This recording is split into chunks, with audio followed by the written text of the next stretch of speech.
Welcome back, everyone, to the front line with Joe and Joe. Joe Pasillo, as always, joined by Joe Resinello. And once more, dear brothers and sisters, let us go into the breach on the Crusade channel, always on air and always online at crusadechannel.com, the last live radio station standing. Remember, the only social media out there worth actually socializing in is at crusadechannel.com/chat. Please also be sure to follow Joe and I wherever you find us on social media. Like, subscribe, share, do all that fun stuff that kind of helps us out a bunch. And man, do we have a really good conversation for you tonight on the Crusade channel. Because bottom line is this: we have been waiting and waiting and waiting. Joe, as conservative Republicans, we're always waiting for the politicians.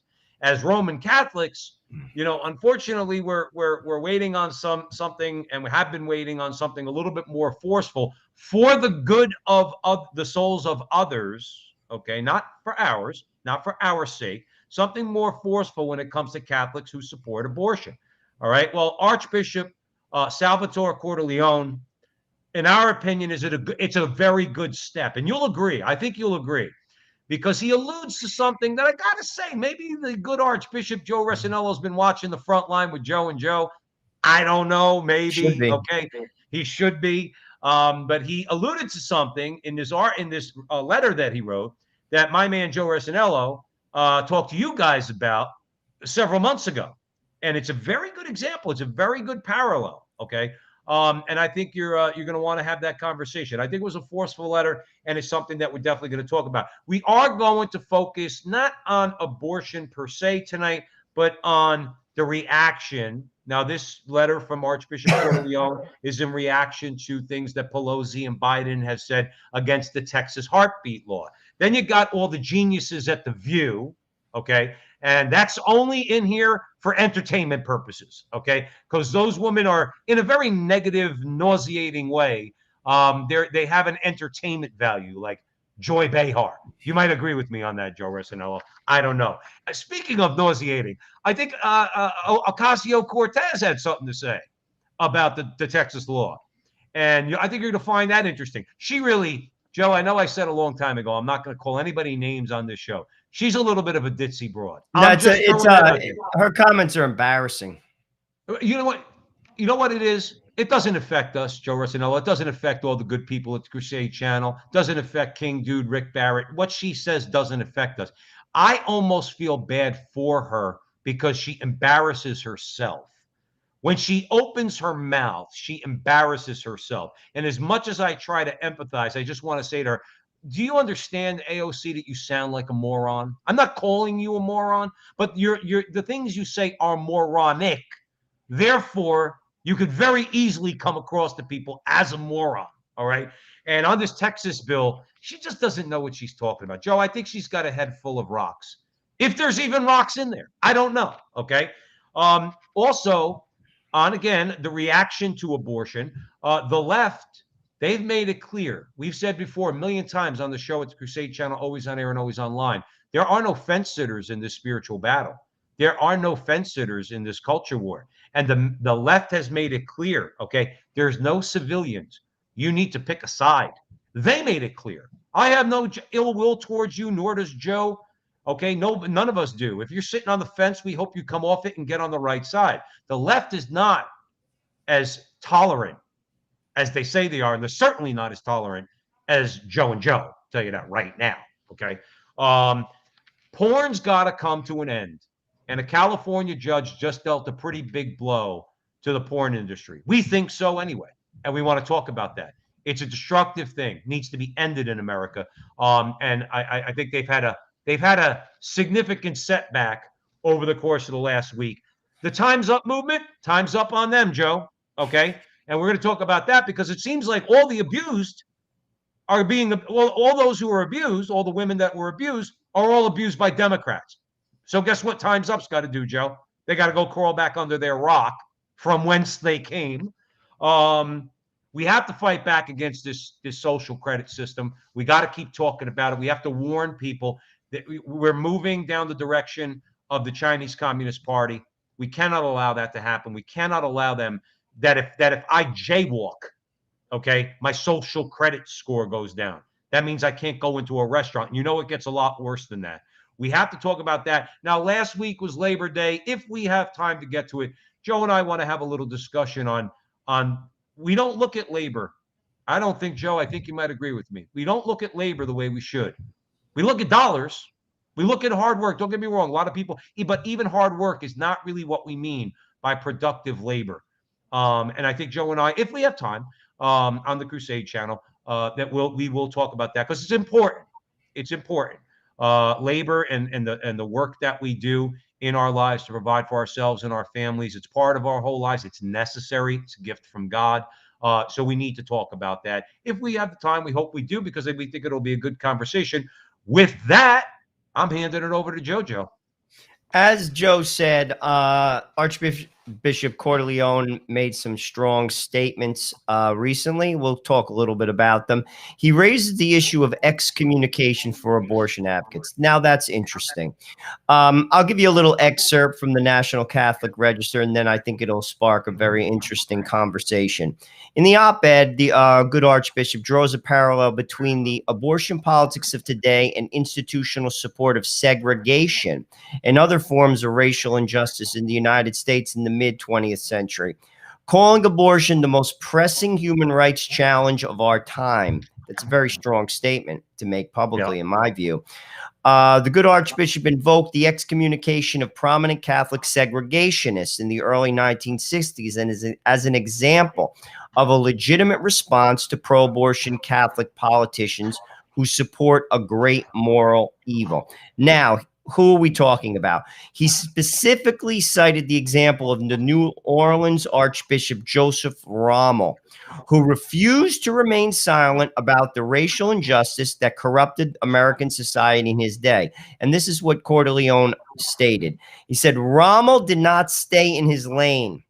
Unlike several other bishops throughout this country's history, he did not prioritize, this is important, I want to emphasize it, he did not prioritize keeping parishioners and the public happy above advancing racial justice. Instead, he began a long, patient campaign to change the opinions of pro-segregation white Catholics. And on April 16, 1962, he followed through, excommunicating a former judge, a well-known writer, and a segregationist community organizer.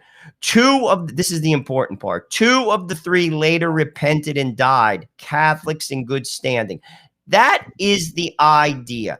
You see, when we talk about this subject, withholding communion, and even going so far as potentially excommunicating a politician who persists in promoting, obviously, an intrinsic evil that is abortion. And I absolutely agree with Cordileone, who basically puts that emphasis on abortion, basically saying that it is the issue of our time. It's about repenting. You see, this is the type of thing, when you throw down on somebody like this, listen, when the church, you could call yourself a nominal Catholic. You could say, well, listen, I believe in God. I don't believe in the church, blah, blah, blah, blah, blah, blah, blah. You're going to die. And when you get old and you get sick and you're going to die, and the church has publicly said because of your life or your position that you're excommunicated, you know what that means? That means you're going to hell, because the church has the authority to say that. You're excommunicated, cut off from God. That means you're in bad shape. And that means you're going to hell officially. Get right. And that's the idea. It's like any type of discipline. And frankly, in the cases of some of these politicians, it's written in the canons. We've talked about this time and time again on a lot of shows. Canon 915. It's as clear as day. Persistence. Persistence. That's the word. And many of these politicians are persistent. Now, will they do this? I'm going to tell you, Joe, I highly doubt it, because I don't think the Vatican will let them. Sad, but that's just my view. You know what it is, Joe, and it has to be said, because we get blasted, and faithful Catholics get blasted when we say that Pelosi and Biden and Durbin and the rest of them, they need to be excommunicated. That has nothing to do with me. That has nothing to do with you. Okay. I'm not interested in punishing them. Okay. Because it's not my place to. We call for excommunication for the good of their own souls. Think about the soul, the white Catholic segregationists in the South who did not repent because racism is a mortal sin. Okay. And if you die in a state of mortal sin, okay, You go to you go to hell. hell, like you said. Church All right. teaching, not But my if the teaching. two people that didn't repent, okay, and those or two people repented, probably whether it be through their own conscience, Archbishop Rommel, or both, okay, the action of excommunication brought them to repentance, and perhaps, probably, according to the teaching of the church, they repented on their deathbed, okay, they were saved. They either went to heaven or they went to purgatory to work out their sins, okay, to be purged of their sins. So we have to make that clear to people. I'm not interested in excommunicating Joe Biden. I want Archbishop Cordileone to excommunicate Nancy Pelosi because she is in danger of going to hell. It's for her soul. Joe, I'm going to try like heck to get to heaven no matter what, whether Nancy Pelosi is excommunicated or not, whether she repents or not, whether she ever changes her evil ways. Okay. I'm going to work out my salvation in fear and trembling for my family, and so are you. Okay. We call upon the bishops to do this because it's necessary for the salvation of souls. Not mine, not yours, hers. And Joe Biden's and Durbin's and the rest of all the people, all the Catholics in America, Joe, who you don't know, okay, who are not in the spotlight, who have supported this. Perhaps if they see an excommunication, what about the effect that that might have on those people to examine their own conscience and perhaps repent of their position on abortion? Am I making sense, Joe, or No, am I off it's feedback? absolutely true. I mean, it's what we talked about with Cameron O'Hearn. We recently did an interview with Cameron about the film regarding the Latin Mass. What's it called? Mass of the Ages. Mass of the Ages. And we were chatting like, why write things down? Meaning the church, the canons, the various dogmas, the catechism, if you're not going to follow it. And I got news for you. If the leadership doesn't follow what they write down, how are you, like, let's just be honest. How do you expect the people to follow it? Like, it's a scandal. It's truly a scandal. And here's the thing, and this is what we talked about Cameron briefly about. To be honest with you, being a priest or a bishop is a hard job. You're called by God, and it's hard.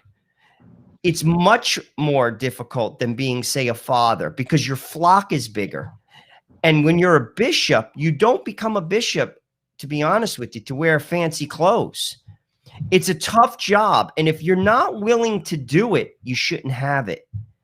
And here's another thing. If the church is not going to allow you to do it, I'll be honest with you, then just step down. This is how I look at it, to be honest with you. If you're a bishop, you didn't become a priest to become a bishop. God then called you further to become a bishop. If they're not allowing you to do what is asked of you, and in this case, I'll be honest with you, and I could search every corner of my heart. And basically, I'm not speaking as a lunatic Catholic. I'm not speaking as whatever you want to call, like, people like a hardliner. It's church teaching. Yes. It's clear as day. It's the right thing to do. And if you're not willing to do it, and if the church, as in the higher ups in the church, aren't willing to do it, I'll be honest with you. I just say, I don't want the job then. I signed up to be a priest. Put me in a parish, and I'll just be a priest. Well, it's a function, I think.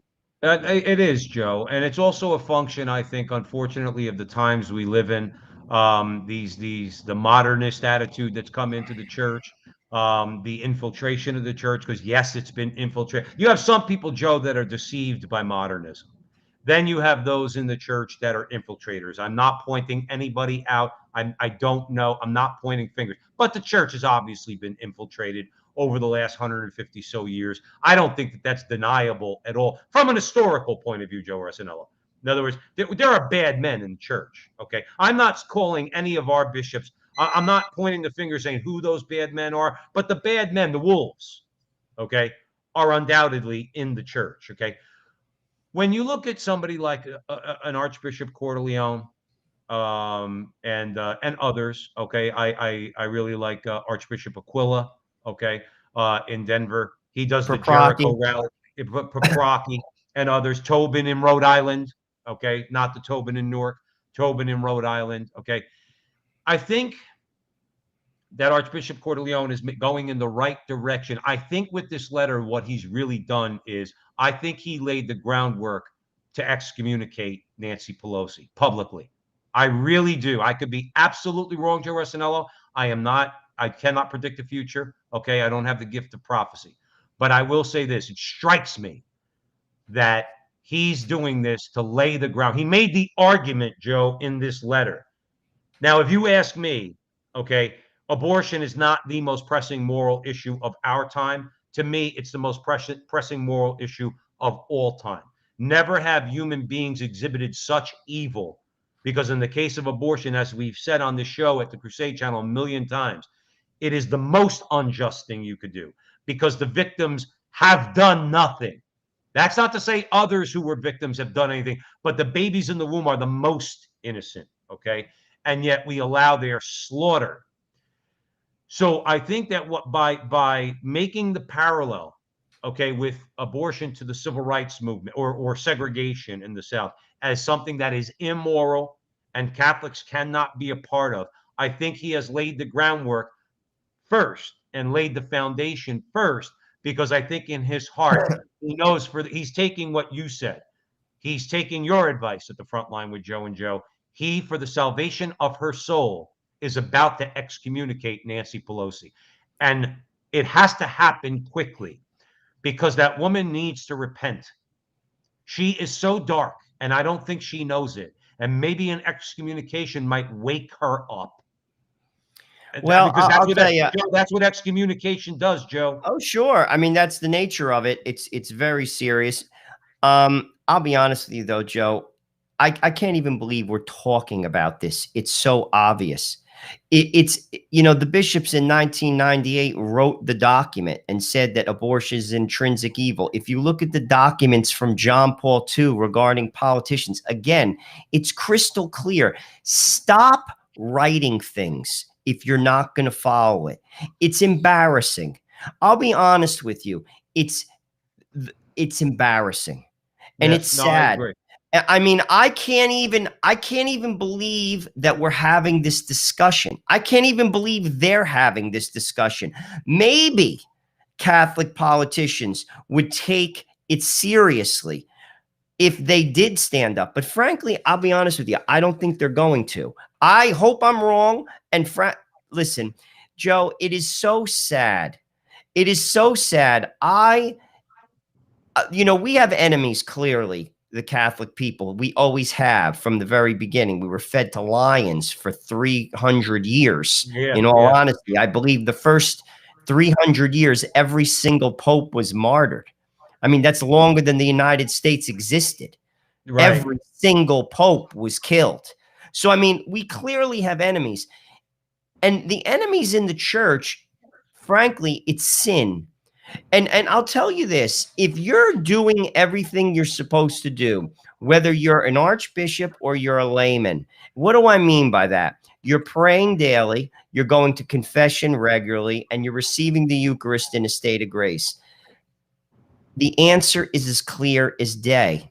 Yeah. It's as clear as day. The way I look at it, the infiltration is simply sin.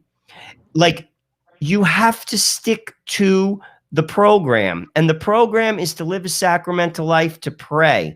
And when you do, whether you're a genius or whether you're the simplest of people, God will direct you to the truth. And I'll be honest with you, again, I could search every corner of my heart to basically say, am I being harsh? Is this wrong?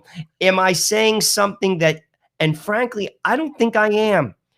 It's very clear. And yes, I'll be honest with you. I look at some of these politicians, they're baptized Catholics. Joe, it's not what they say, it's their behavior. Mm-hmm. Joe, they're going to die and stand in front of God, as I am.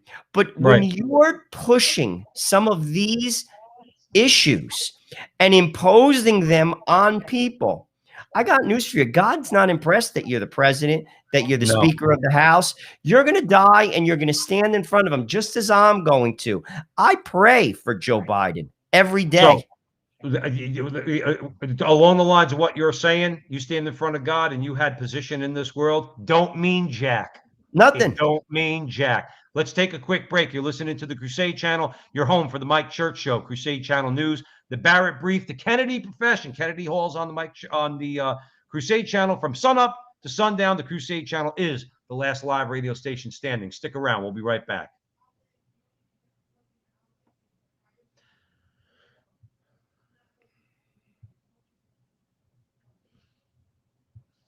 Welcome back, everyone, to the Frontline with Joe and Joe Pasillo and Joe Resinello, and we are way in the breach on the Crusade Channel, always on air and always online at crusadechannel.com, the last live radio station standing. Joe, let's jump right back into it. We're going to stay on this topic for a minute because, again, we're talking here today about Archbishop Cordileone.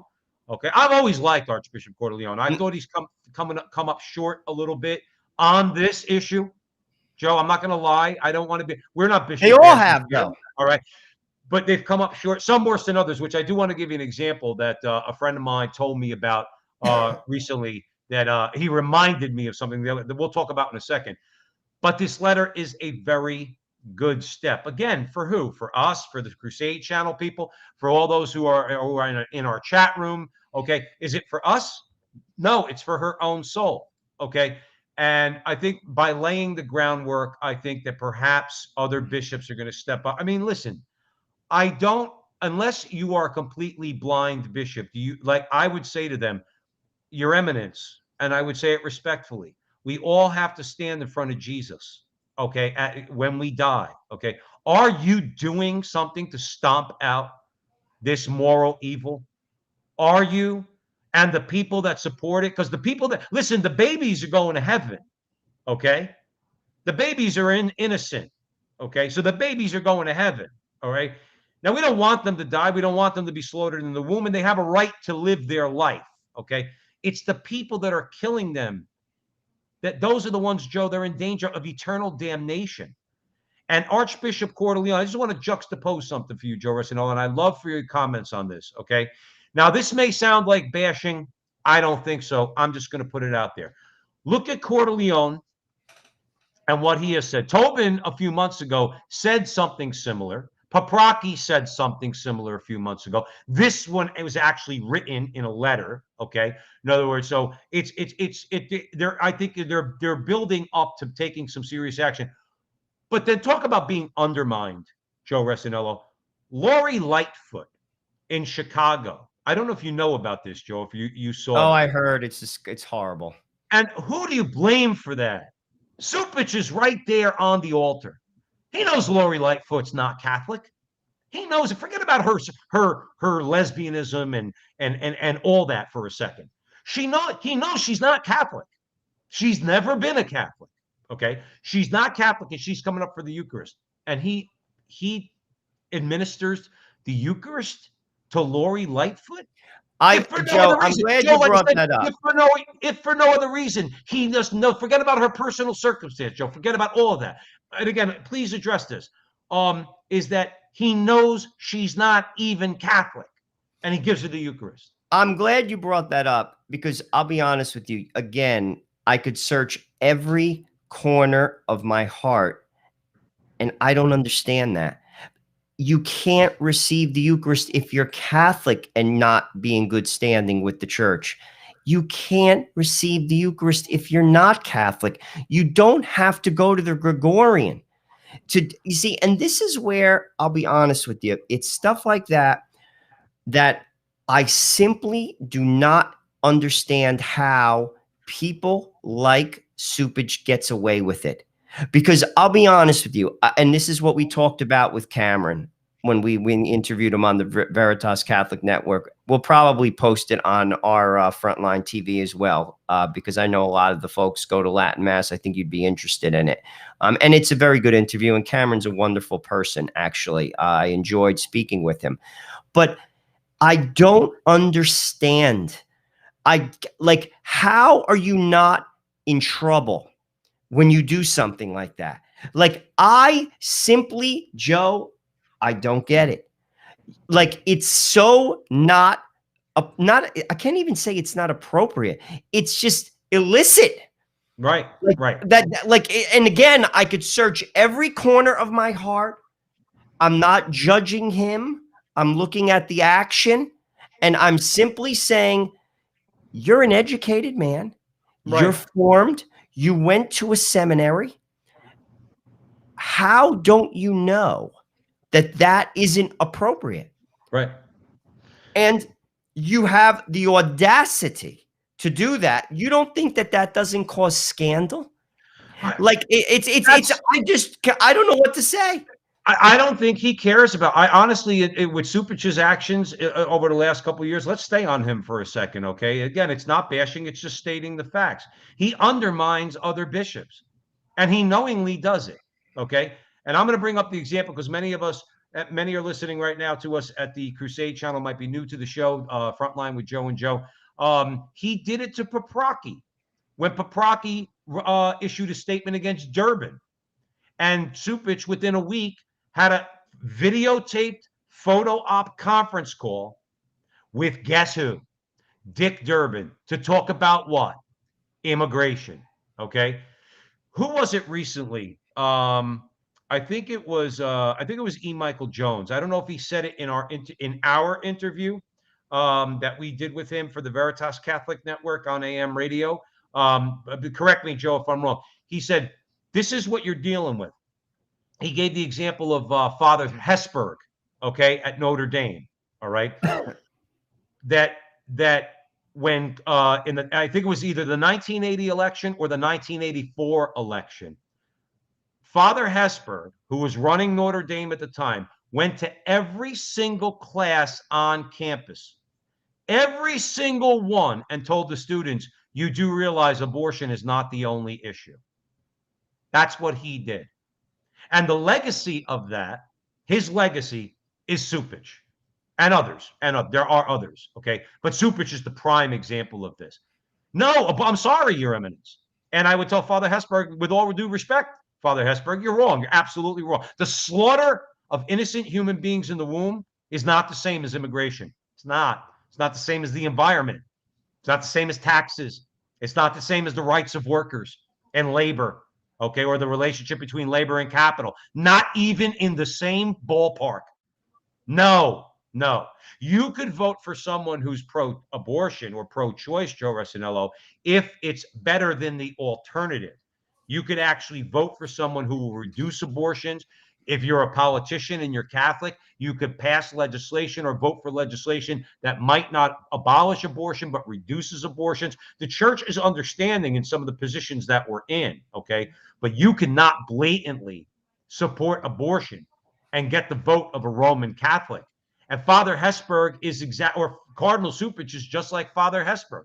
Was it our interview with Michael Jones that he pointed that out, or did I see that separately? I don't recall, but I do remember him specifically speaking about Hesburgh. I mean, clearly, because Michael Jones taught at St. Mary's, which is for a while, which is near Notre Dame. He had some comments, and he definitely changed the Catholic narrative when it comes to education in America. Which, I mean, Notre Dame lost me when I saw an old priest praying on their campus, basically in support of life, and they dragged him off in handcuffs. I actually saw that. You could actually, yes, that disturbed me. Like, I can't even tell you, dude, how that is possible. Like, if I was the president of Notre Dame and I saw that, I would have a fit.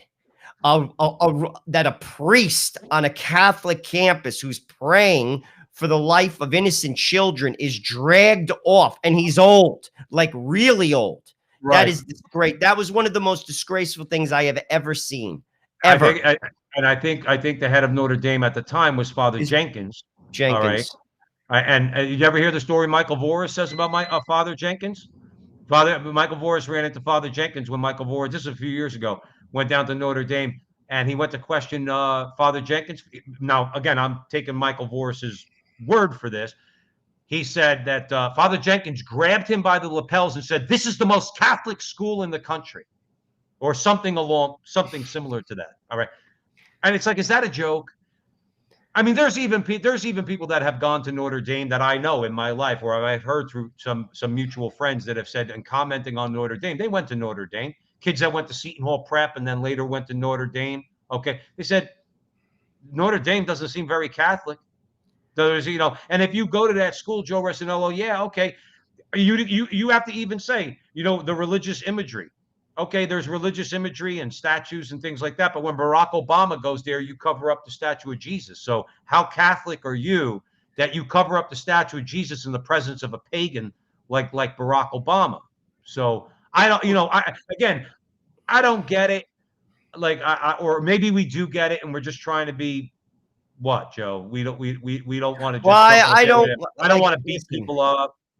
no, I listen, Joe. Like a lot of these schools now, you get a Catholic education? Because I'll just use my school as an example. I went to a Jesuit college, University of Scranton. If you wanted a Catholic education, you could have found it there. I mean, I at the time wasn't a practicing Catholic. I mean, I believe it or not, I did go to church when I went there. I'm surprised I wasn't struck by lightning when I walked into the church. But at the same time, I mean, did the school impart some Christian ideals to people? Absolutely. Service to others. Some of the best humans I've ever met went there. But did it drip Catholicism? No. And No. I'm just being honest. Are there schools out there that do? Yes. And there's some new schools coming up. I think, and at Notre Dame, I've actually been there twice. I've gone to 2 football games there years ago. I'm sure if you search it out, you could find good teachers there. You could find good priests there. It's like anything in life, just like at the University of Scranton. I know people who became priests that I went to school with, joined religious organizations, 2 of which who were my peers are CFRs. So, I mean, and that's a fantastic order, went to Scranton. I mean, there's good everywhere. But what I think happens to a lot of schools like the Notre Dames, like the Georgetowns, they become bigger than the church themselves in a sense. It's almost like an icon. Right. A lot of those people go on to become very, very, very important people in the world. I mean, you have to be pretty smart to go to Notre Dame, to go to Notre Dame Law School. I mean, like, these are people that become movers and shakers. They become CEOs of companies. Yeah. So I think it's like a lot of things, all the people who are listening to us today, we have right now, we have 392 people in the chat room. All the people who are listening to us, wherever you're at, the schools that are in your town. I mean, there's a lot by me, very prominent high schools. Joe Pasillo went to one of them, Seton Hall Prep. I mean, they churn out people. Joe's brother went to Yale from Seton Hall Prep. These kids go to these schools. Frankly, the focus, sadly, isn't building saints. That should be the focus of a Catholic school, and it's not. And do you that's think Joe, do you think an old Italian mother in the 1940s whose son or daughter gets into Notre Dame, you think they wanted to send them there because they thought they were going to conquer the world? They sent them there because it was the best Catholic education that you were going to get. And I'm sorry. Well, I'm not sorry. Okay. Traditional Catholic education before it was corrupted as you see it in America.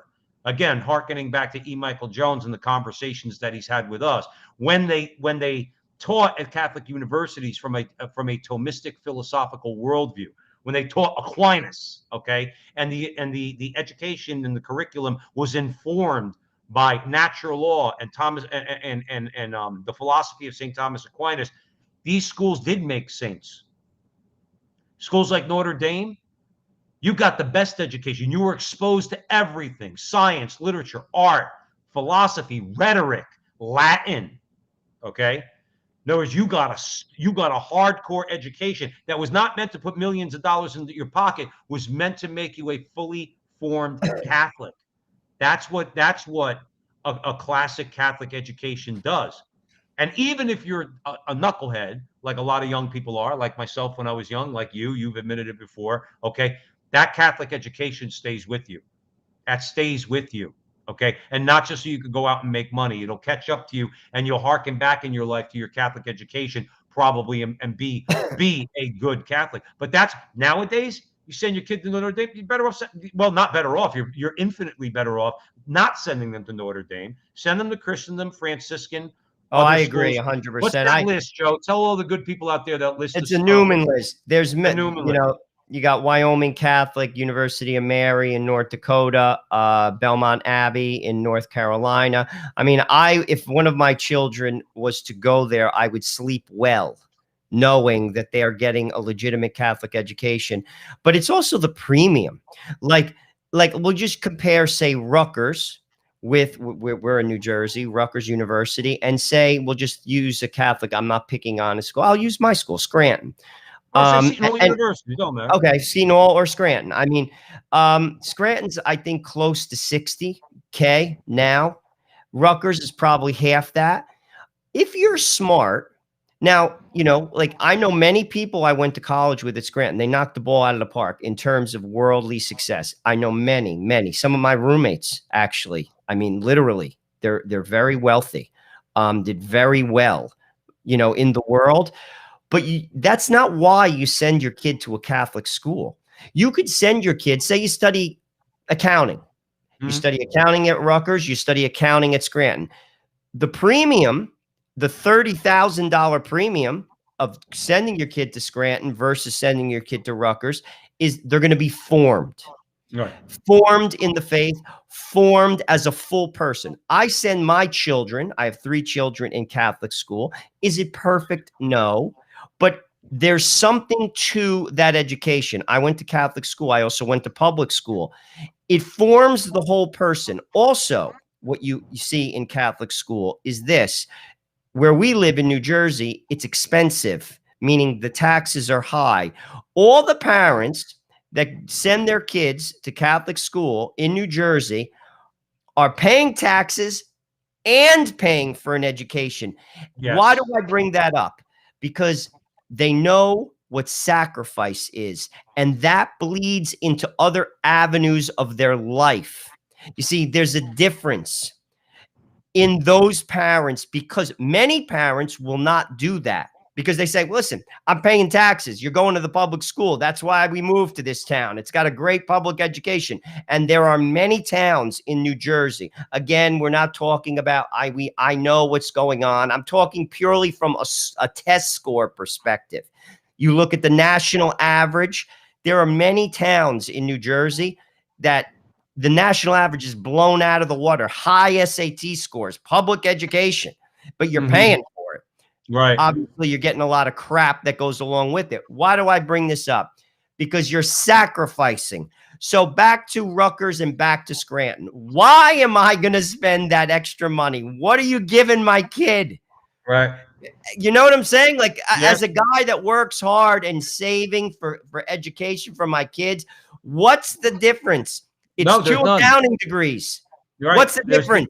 There is no difference. There is none. And you're right. Just from a practical point of view, if these schools, now again, if your child, if you want to send them to some of the schools that some of our good people in the chat room are mentioning, okay, on the Crusade channel, always on air and always online at crusadechannel.com. If you want to send your kids, find these good schools, look at the Newman list, okay. But if you're not going to do that, and you got a choice between Scranton or Seton Hall's got to be 55 G's, okay? Scranton or Seton Hall or $30,000 Rutgers. Yeah, again, I'm not bashing my school, but the bottom line is you're not going to get you're going to get at least the same education. You're going to be exposed to all the same stuff, okay? Oh, absolutely. So you're going to be exposed to rainbow flags. Recently, or a few months ago, Michael Hitchborn went up to Seton Hall, my school, with TFP, and they went down to Newark to, Seton Hall University. I haven't checked recently if the Cardinal did anything about it. Okay, they have a radio station, WSOU, that's broadcasting satanic lyrics and these bands that are just dark and seedy and disgusting and demonic. Okay, why should I send my kid to Seton Hall? And I loved the prep, and I loved SHU. Okay, I'm not bashing my school. Okay, but they fall short in a lot of ways. Like you said, Joe, if my kid's going to be an accountant, I'm better off just spending half the money. Go to Rutgers. I don't, and that's what I would say to the president. I mean, like, what do you think? Like, for instance, though, you talk Christendom College and say you're going to study like I'm going to make it up, biology, and biology at Rutgers. Well, you're getting something else. You're getting formed, because that's the thing. That's the reason why I believe in a Catholic education, because there's a lot more than just educating the mind. There's a lot more to life than just being well read or being like, training in something that can make you money specifically. I mean, there's many majors specific to making money, like being an architect, being a lawyer, being a CPA. I mean, there's something to that, but it's also, you have to form the whole person. And that's very important to me. And that's why I want my kids to go to Catholic school, and they do a good job of it. I mean, Right. even though I, wasn't, practicing as a Catholic when I went to the University of Scranton, one thing I will say that the Jesuit schools do very well is they promote service to others. You have to be a person for others. That's important in life. That's Right. very important. Now, again, listen, a lot of other nonsense goes on. I get it. My eyes are wide open. I get it. But my point is, there's a premium to a good Catholic education. New schools are coming up, like you mentioned, Christendom, Franciscan, Belmont Abbey, Wyoming Catholic. And frankly, if I was going to spend big money, that's where I'd send my kids. Notre Dame, Fordham, Boston College. Frankly, I don't see it. And I wouldn't do it. The only way I would go along with that, I'll be truthful with you, if my kid got a full ride. Say got a full ride. That I probably, but then I'm going through the faculty, because if they're going to Notre Dame, then I want to make sure my kid takes the Patrick Deneen's of No, the world. I get it. And they're there. Charlie Rice died a few years ago. Charlie Rice was a traditional voice on Notre Dame's campus. I'm sure there's many others. Okay, so you got your libs like Pete Buttigieg's father was there. Okay, who, again, according to E. Michael Jones, was no scholar. All right, but they brought him in there. But for every one of him, there probably is a Patrick Deneen, a Charlie Rice, somebody who is authentically Catholic, is going to teach from an authentically Catholic worldview. We have, Joe, about a minute or so until the break. I did want to put a finer point on Cordileone in this letter, okay? Because I think it's important to point this out to our audience at the Crusade Channel, always on air and always online at crusadechannel.com. Bishop Rommel did not have it easy when he took this action against these Catholic segregationists, Joe, okay? And just to put a finer point on it, because now you can imagine those who are in favor of abortion. Keep in your mind where I'm going with this, okay? Those who are in favor of abortion, if Cordileone and others excommunicate Biden and Nancy Pelosi and Durbin, okay? He said many white Catholics, this is Cordileone now, many white Catholics were furious at this disruption of the long entrenched segregationist status quo. Well, we've had a long entrenched abortion status quo in this country for the last 50 years, okay? They staged protests and boycotts. Rommel patiently sent letters urging a conversion of heart, but he was also willing to threaten opponents of desegregation with excommunication. The man didn't have it easy, Joe. It's not like he wrote a letter, sat back in his chair, opened up some scotch, and said, let's see what happens. They protested him, okay? Can you imagine that? Can you imagine that? In other words, Catholics protesting for segregation against a bishop that's saying, listen, you have to look at this for what it is. This is evil. Racism is evil. I can't wait to see the reaction when one of these politicians, Joe, gets excommunicated, because I think you're going to see the same thing from pro-abortion Catholics. We're going to talk about a couple of them when we come back from the break, okay? Because I could see them protest, especially now, All right, in 2021, I could see them protesting in San Francisco against Cordileone. But let's take a quick break. You're listening to the Crusade Channel. You're home for the Mike Church Show, Crusade Channel News, the Barrett Brief, and the Kennedy Profession. From sunup to sundown, the Crusade Channel is the last live radio station standing. Stick around. We'll be right back.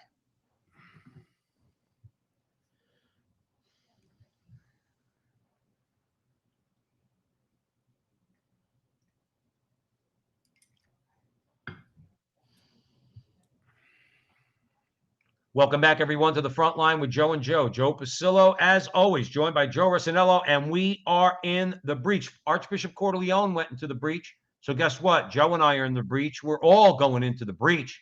You know what I mean? Because abortion, Joe, is really heating up, okay? Really, even more so than it has been in the last few years. States are getting more bold, as we've seen with Texas, okay? And that's why we're having this conversation tonight. For now, probably for the next segment or two, we're going to stick with. Now we're going to talk about the reaction to the Texas law. Some of that reaction coming from so-called pro-choice Catholics. We don't even know what that means anymore, and we'll tell you what that means in a second. Okay. But you're with us at the Crusade Channel, always on air and always online at crusadechannel.com, the last live radio station standing. Make sure you get into the chat room. Okay. And that's at crusadechannel.com/chat, the only social media out there worth actually socializing in. So, Joe, I think that again, we're trying to be objective here. We're not going to paint an overly rosy picture of this. Okay. We're not going to be pessimistic about it. We'll be patient. I think Archbishop Cordileone is being patient, but let's pray for him. And let's pray. Look, Joe, he's got control of his diocese, okay, San Francisco. So I don't know if Cordileone can excommunicate Dick Durbin. That would have to be Paprocki, okay, or like when Tobin in Rhode Island threatened one of the Kennedys with excommunication. But let's hope, for the sake of Nancy Pelosi's soul, Archbishop Cordileone comes out and says, Mrs. Pelosi, you are hereby excommunicated. You need to repent of your position on abortion. Let's hope that happens. Now, speaking of Christians, okay, I don't even know how some people, Joe Rossinello, I don't even know how they use the word, okay? Let's talk. Let's give a little entertainment factor tonight. Aside from Joe and I being completely and always entertaining, all right? But when we talk about The View, that becomes entertaining because ridiculousness, inanity, okay, stupidity, all right, that's all pretty entertaining, especially when it's on ABC. So let's talk about that. Well, Kristen Marsh from Life News brings us this one. Whoopi Goldberg from The View, and Joe said it very rightly. They were talking about the abortion law that was just passed in Texas. And this is what she had to say. This is, again, Whoopi Goldberg. She claimed abortion was her right as a Christian parent. Let's go to a direct quote. She said, because for me, if you believe in me as a Christian parent, then I will know what's best for my child. And if my child has been raped or has been molested, allow me to take care of my child and my family. Now, here's the deal. Why Joe, do they? Joe, please tear the ridiculousness of that statement apart, because it's utter ridiculousness. Well, why? Like, first of all, I want to make two comments. One, that's exactly what you're doing to my child. You're forcing my children. Well, my children don't go to public school, but if they did, to learn things that go against my faith. So you're doing that, and you're supporting that as it stands. That's number one. And how you don't connect that, I don't understand. Number two, why is it any time an abortion law goes against the pro-choice side, they always bring up rape? Do you know that the percentage is less than 1% of all abortions that result in rape? It's one. And now I'm not saying I'm for that, right? And I'm not saying that that's not a challenge, and as well as painful beyond comprehension. I don't even want to imagine something like that. Particularly, I have a daughter and a wife. Let me first say that. However, abortion, the focus of abortion is not the result of rape, yet that is always the straw man argument that's put forth. Always. AOC makes a comment along those lines too. We're going to get to her in a little bit. But I always crack up when I read that. Right. I say to myself, that's not the lion's share of abortions, Whoopi. By the way, the lion's share of abortions are Black children. Right. 85% of Planned Parenthood clinics are in walking distance from minority areas. We've covered that on shows time and time again. That's systemic racism. Yeah, right there. Sure it is. Sure it is. No, you're absolutely correct. What bothered me about her is she says, just the way she says, because for me, if you believe in me as a Christian parent, if I believe in you as a Christian parent, you don't have the right to slaughter an innocent human being in the womb, particularly if it's your grandchild.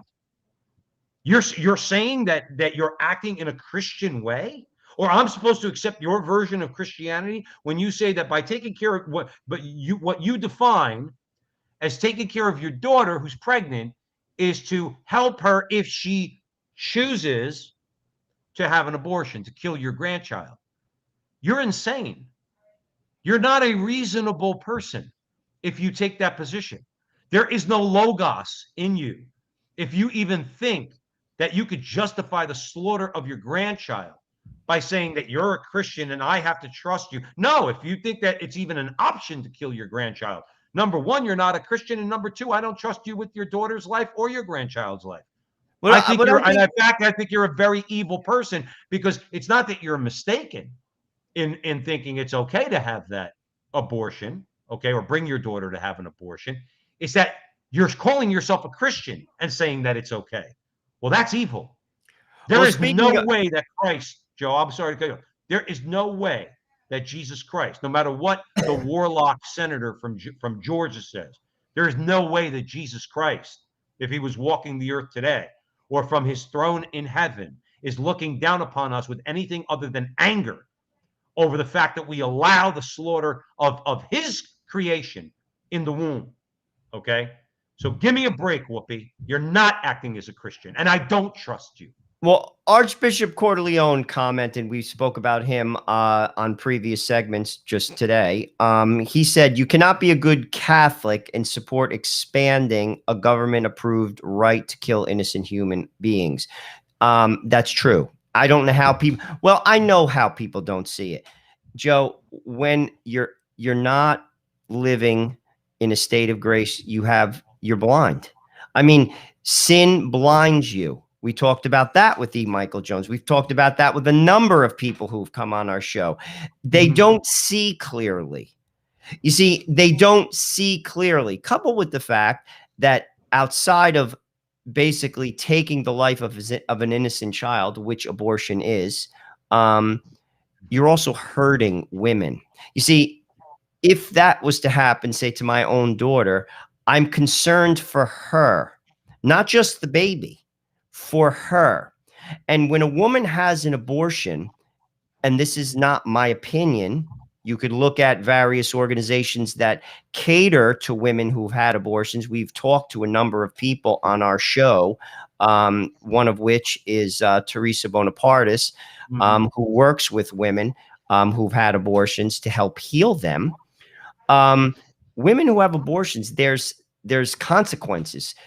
They drink, they're suicidal, they don't have successful marriages, they could become promiscuous. These are not my opinions. Do the research. So while obviously there is a concern, clearly, I mean, that you're taking the life of an innocent human being, and science shows that, it's also for your own child. That you're basically going to. Teresa Bonapartis, I mean, it's no secret. We've interviewed her twice. Her father pushed her to have an abortion as a young girl. I believe she was 17 years old. And she had a saline solution abortion. She saw her son, and it affected her. You see, and that was an event at 17. She's, an adult many years later. So, I mean, like, again, these people are blind. They're blind. And I'm not just saying, like, I'm not saying that from a position of being superior. It's just a sad reality they cannot see, and They it's kept sad. Joe. You know And they what? You know what choose makes not me. to. Well, that you just hit the nail on the head.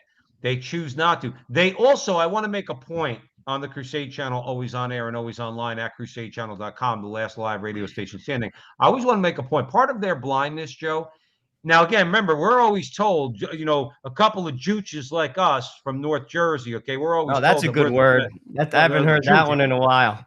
jooch. I've been called that word many times. And but a couple guys like us and all the good people in our chat room and the people that are commenting and all that, we're the dummies.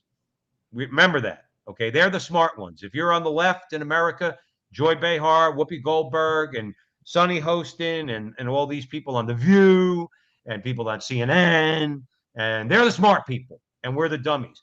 They can't stand when you draw the rightful Joe Resinella, the correct parallel between their dehumanization of the human being in the womb and the Nazis' dehumanization of the Jews, the segregationist dehumanization of blacks, also the slave owning class in America, their dehumanization of African slaves. They hate when you draw that parallel. You want to know why? Because it's unassailable logic. They talk about the human being in the womb the same way the Nazis talked about the Jews, the same way the Soviets talked about their enemies like kulaks and others that they wanted to get out of the way, the same way that white slave owners in America, they justified the theft of the theft of the labor of the Africans that they forced to come here in chains. It's all justification, yet they don't think that they're in the same boat as those Nazis, communists, and slave owners. And they really get mad when guys like us and good people say, you do realize that you do the same thing they do.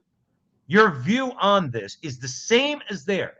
You don't think that that human being is a human being because you say so.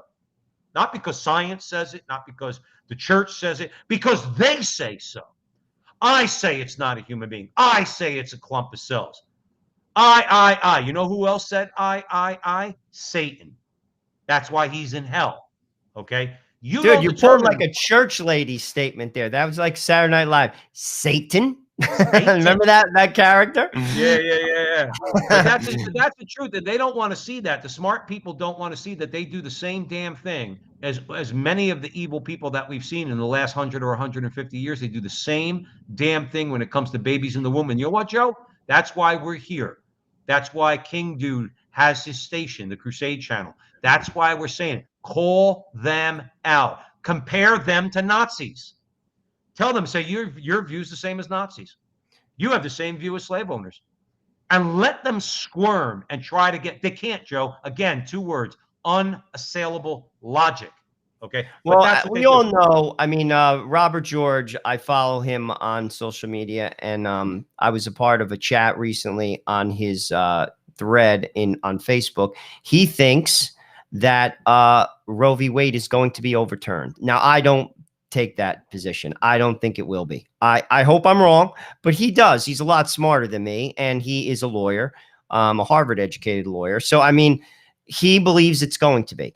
And something I commented on that thread that got some support was, if that is to take place in America, if what Robert George has stated, that in his legal view, he believes that Roe v. Wade will be overturned, you will see riots in this country. This is what I stated, like we have never seen before. Can I, Ever. Joe, Ever. let me just harken back to what we said in the last segment. All right. About Bishop, I guess it was Bishop Rommel in New Orleans. I said he had to do this. And when he did, there were riots. Okay. There were protests. The same thing's going to happen, but you want to know what? They still have to do this. Well, getting back to the bishops, they still have to take that action. As far as it goes, Joe, it looks like states could pass laws, okay, It looks like states could pass laws like the Texas heartbeat law, and the Supreme Court's not going to, this Supreme Court is not going to touch it. In other words, now again, I didn't read as much into it as I should have, but I'm not completely ignorant on this. I do know that Roberts, the coward, he went with the liberals. Okay. But Kavanaugh, Gorsuch, Barrett, along with, of course, Alito and Thomas, they said we don't need to hear this case. That's, Joe, again, unless I'm missing something, I'm sure I am, okay, but at least right now, the way I see it, that's them saying Texas has the right to do that. They have a right to do that. And other states are going to follow. And then let it come full bore to the Supreme Court. Let the case be heard. We know the four are all going to go on the other side. Let's see what Kavanaugh, Gorsuch, and Barrett do then. Okay?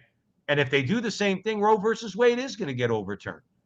And on top of it, we always say on the show, Joe, that that's more of a political solution, a legal solution. Okay, obviously we live in an immoral country right now on a number of levels, not just abortion, but it would be a good thing for the reason I said earlier. It will reduce the number of babies who are slaughtered in the world. Of course. I mean, at least it's saving babies. Absolutely. I mean, when I talk about the riots, that should not weigh in on the decision, because again, we're not here. It's not a popularity contest, but clearly we have seen people cave. We've seen this time and time again when it comes to doing the right thing. But there is no question in my mind that if Roe is overturned, because it's about casual sex, Joe, it's America's favorite pastime. By overturning Roe, you're putting a huge, basically, like road bump in people's lifestyles. Can I comment on that for you real quick? I heard something that, I like to think, Joe, that I think about a lot of things, all right, or something dawns on me, but obviously that's why I pay attention, because I hear something, I say, holy crap, I didn't think about that, okay? Somebody brought up the men who simply want Roe versus Wade not overturned and abortion to be legal on demand because they're adulterers. And they need abortion. They need abortion, Joe. They brought up Jeffrey Toobin. I don't know the example.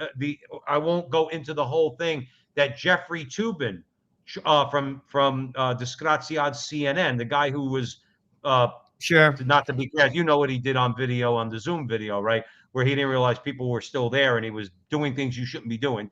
But I heard he knocked the girl up and he coerced her. And forced her and put pressure on her to have an abortion. Now, I don't know all the details of whether or not she got an abortion, but see, that's the mentality, though, is why I bring it up. There's a lot of men, Joe, who don't want abortion overturned because it's men and women. They got their gumads, and if the gumad gets pregnant, the first thing they're going to say is get rid of it. Joe, that's a given. They're going to pull a Tony Soprano, get rid of it. Of course. I mean, that's men and women. I mean, like that's why, like I said, the argument gets confused. People talk about the rape issue. People talk about it's pro-woman. People talk about it's my body. All of that is nonsense. It's about casual sex. That's it. I've said that time and time again. And that is why, if this is to happen, you will see people, dude, Republicans too. This is not just like, Democrats. Right. Republicans have casual sex too. Like you said, married people have casual sex. Joe, you don't think there's a lot of pro-life? You don't think there's a lot of pro-life Republicans, okay, that talk that way to get their positions, all right, to get elected? Yet they got their gumad. That's another word. That's an Italian word for a mistress, everybody. So when I say gumad, that's an Italian word for a mistress. You don't think they have mistresses? And then when a push comes to shove, they're going to take their mistress right down to the first Planned Parenthood. Absolutely. And that's why, like I said, my one friend, John, who I commute with, said this. We were talking about the issue. The cat's out of the bag. Like, that's why I don't think politically this will ever get solved. I do think it will get solved, though, because it's such a sin against God. because it's innocence. God will stop it. God is very patient with people. We've seen this throughout, Christendom. He's very patient. We've seen But this with then, the Jews in the Old Testament too. absolutely. But eventually, he will pull a plug on it. Politically, though, I'll be honest, I don't see it. I don't see people. I mean, they always talk about back alley abortions. New York's already legalized back alley abortions. You don't have to be a doctor to perform an abortion in the state of New York. Joe, let's take a quick break. Let's take a quick break. You're listening to the Crusade Channel. You're home for the Mike Church Show, Crusade Channel News, the Barrett Brief, and the Kennedy Profession. From sunup to sundown, the Crusade Channel is the last live radio station standing. We'll be right back.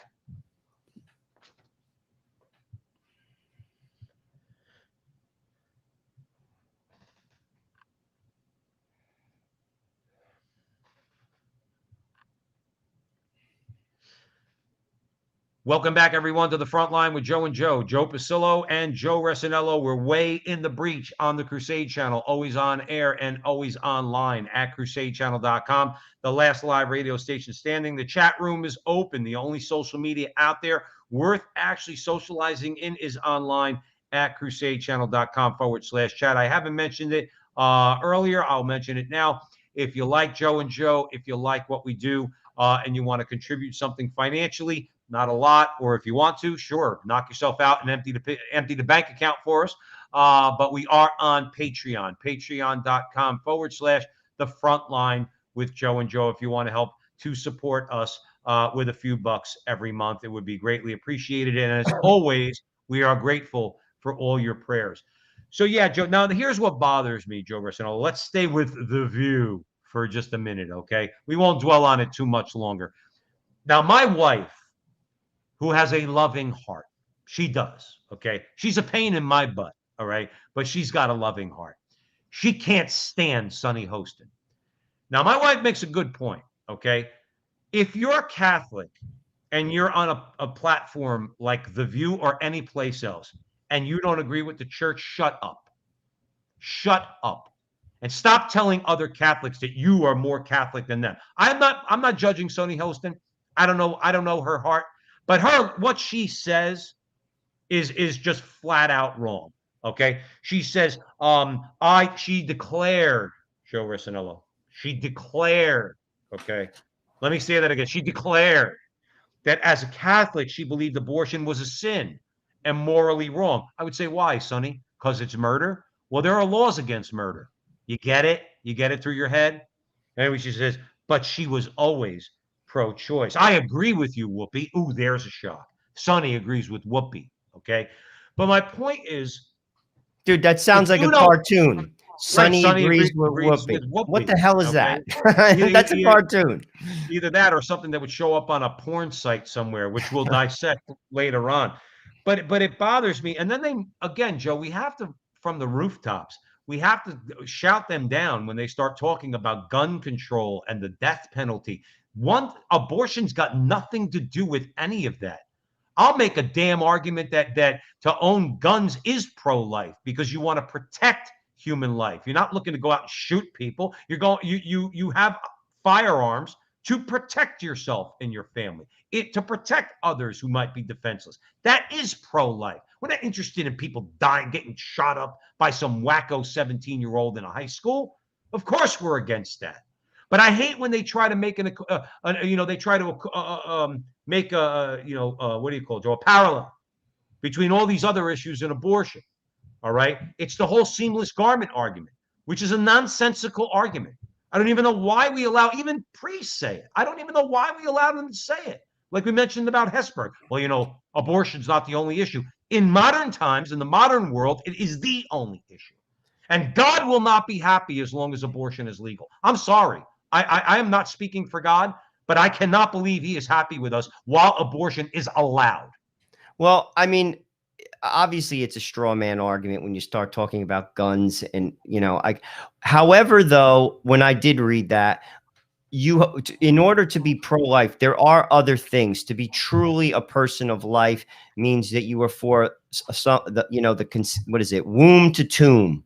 You know, Mhm. like you have to be pro-life. They again put forth, you know, different ideas. You know, obviously they're straw man, you know, gun control. What does that have to do with abortion? Nothing. Right. However, though, you know, abortion is obviously a big piece of the pro-life position, but also Mhm. taking care of the elderly. I mean, there's a whole slew of other things. If one is to say that they are pro-life, truly pro-life, that one has to follow down that same road. I mean, also in that same article, which I didn't think was fair or accurate for that matter, Joy Behar, I believe it was Joy Behar. Yes, it was. She said, they also don't care about the kids after they're born. They drop them like a hot rock. Now, that is not true. I mean, we've interviewed a number of people on our show, organizations like Chris Bell's organization, Good Counsel Homes. This is in New Jersey, and actually they're across the United States.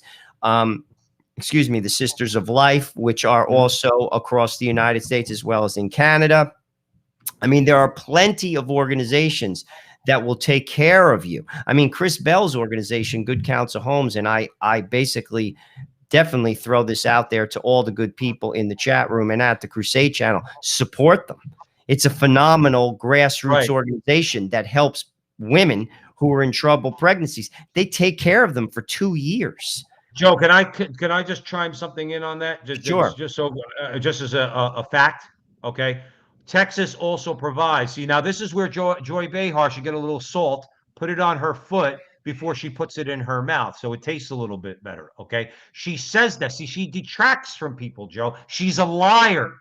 She doesn't care that she's a liar, but it's for us to call her a liar. Texas puts $100 million, $100 million for crisis pregnancies, for all the things that these women need. Okay, for diapers, for help getting a job. $100 million. That's just on a state level. Okay, 100 million. So she's lying about these people in Texas, and she's lying about a Catholic governor because Governor Abbott is Roman Catholic. Okay, she's lying about him. And that's what's disgusting about her. They just want to drop him like a hot rock with that annoying Jewish twang that she has. Okay. Oh, is that going to get us? Is that going to get us in trouble, Joe? Okay. She could say what she wants about Catholics.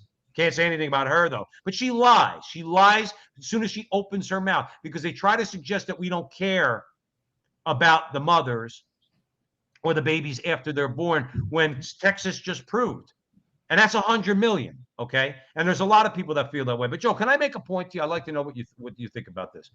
I heard Matt Walsh a while ago. Okay, he said, "Why do I have to be coerced by a woman who's threatening to have an abortion? That if I don't pay for her to have the baby, if I don't provide her for with my money, somehow that justifies her having an abortion." Okay, now we all have the obligation to help the poor as Catholics. We're called to do that. Okay. But is every woman that let's say for argument's sake is needs assistance or whatever the case may be? Some women, Joe, are just deadbeats.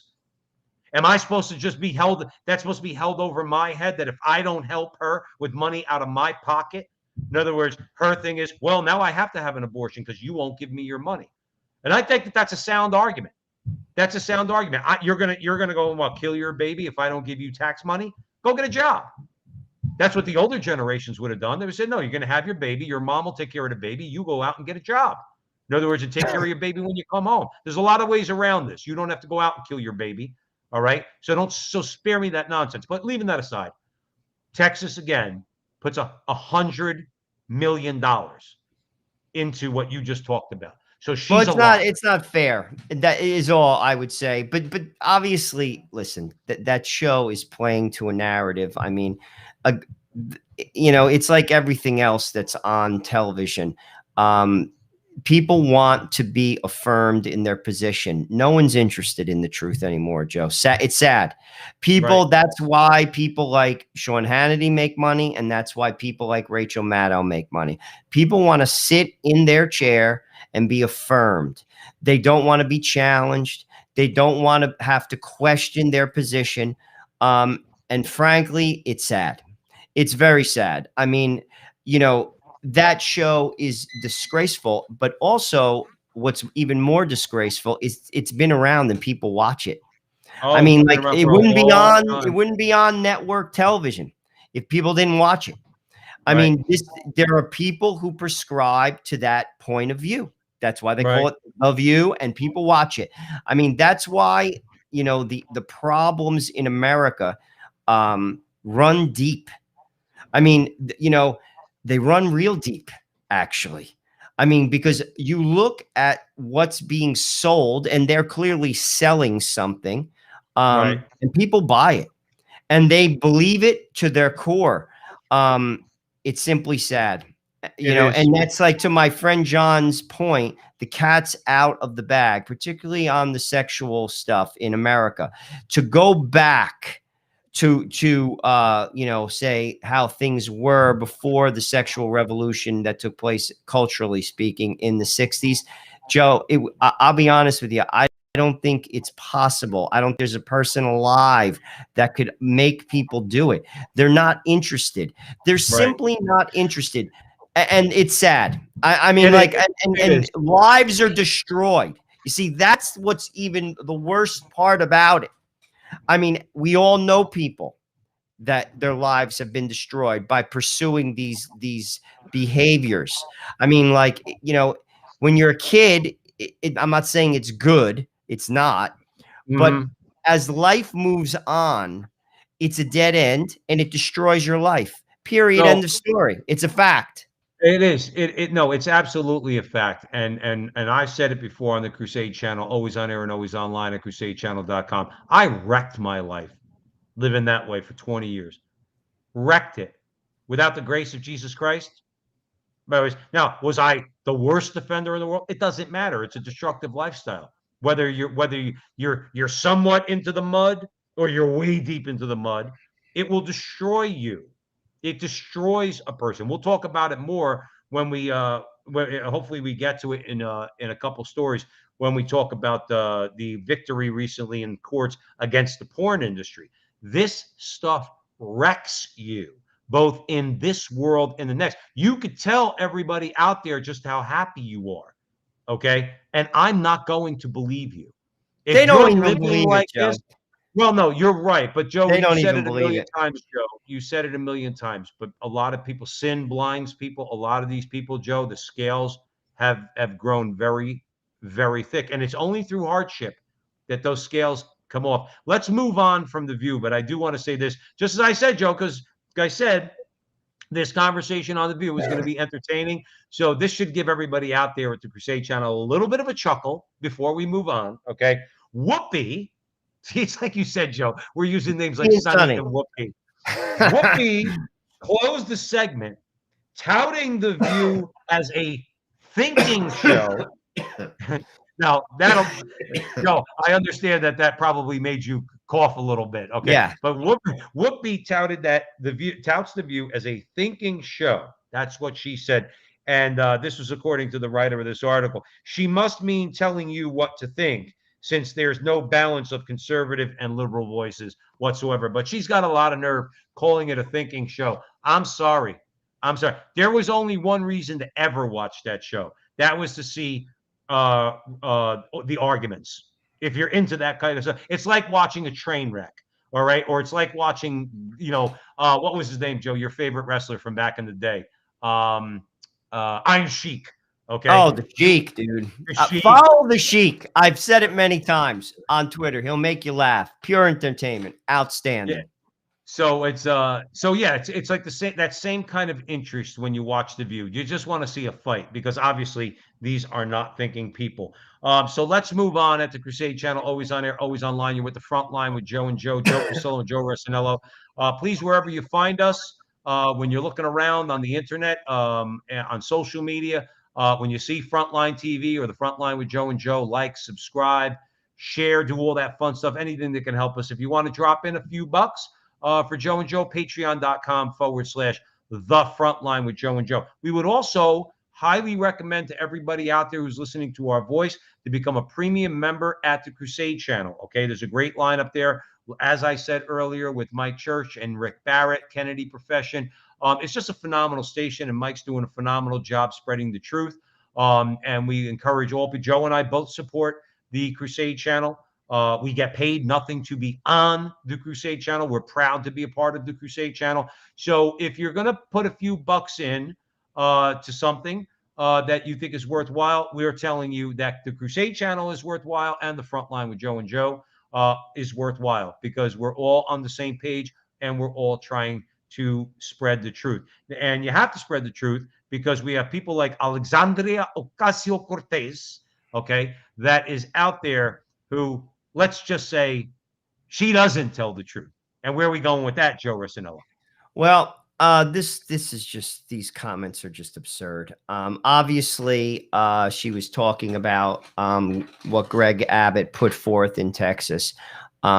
Basically saying, I mean, it begins with, she wants to limit. What did Abbott say? He wants to eliminate all rapists. When asked about the new abortion law not having rape or incest exceptions, and she's calling it disgusting. But then she goes on. And I'm not gonna lie. I'm not gonna lie to you, Joe. I got a little confused about what was being said there by both like what she was trying to say. But I think it's the more important part is what you're about to say.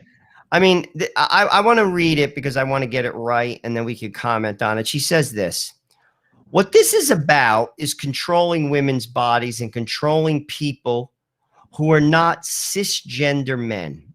I'll be honest with you. Let me stop right there. Please do. What is cisgender? What does that mean? I'm being serious. Like, I'm not exactly hip. I don't know what's going on. But when I read these things, what is that? And I say that, like, seriously, what is it? I don't even know. I can only say I believe that it means a heterosexual man.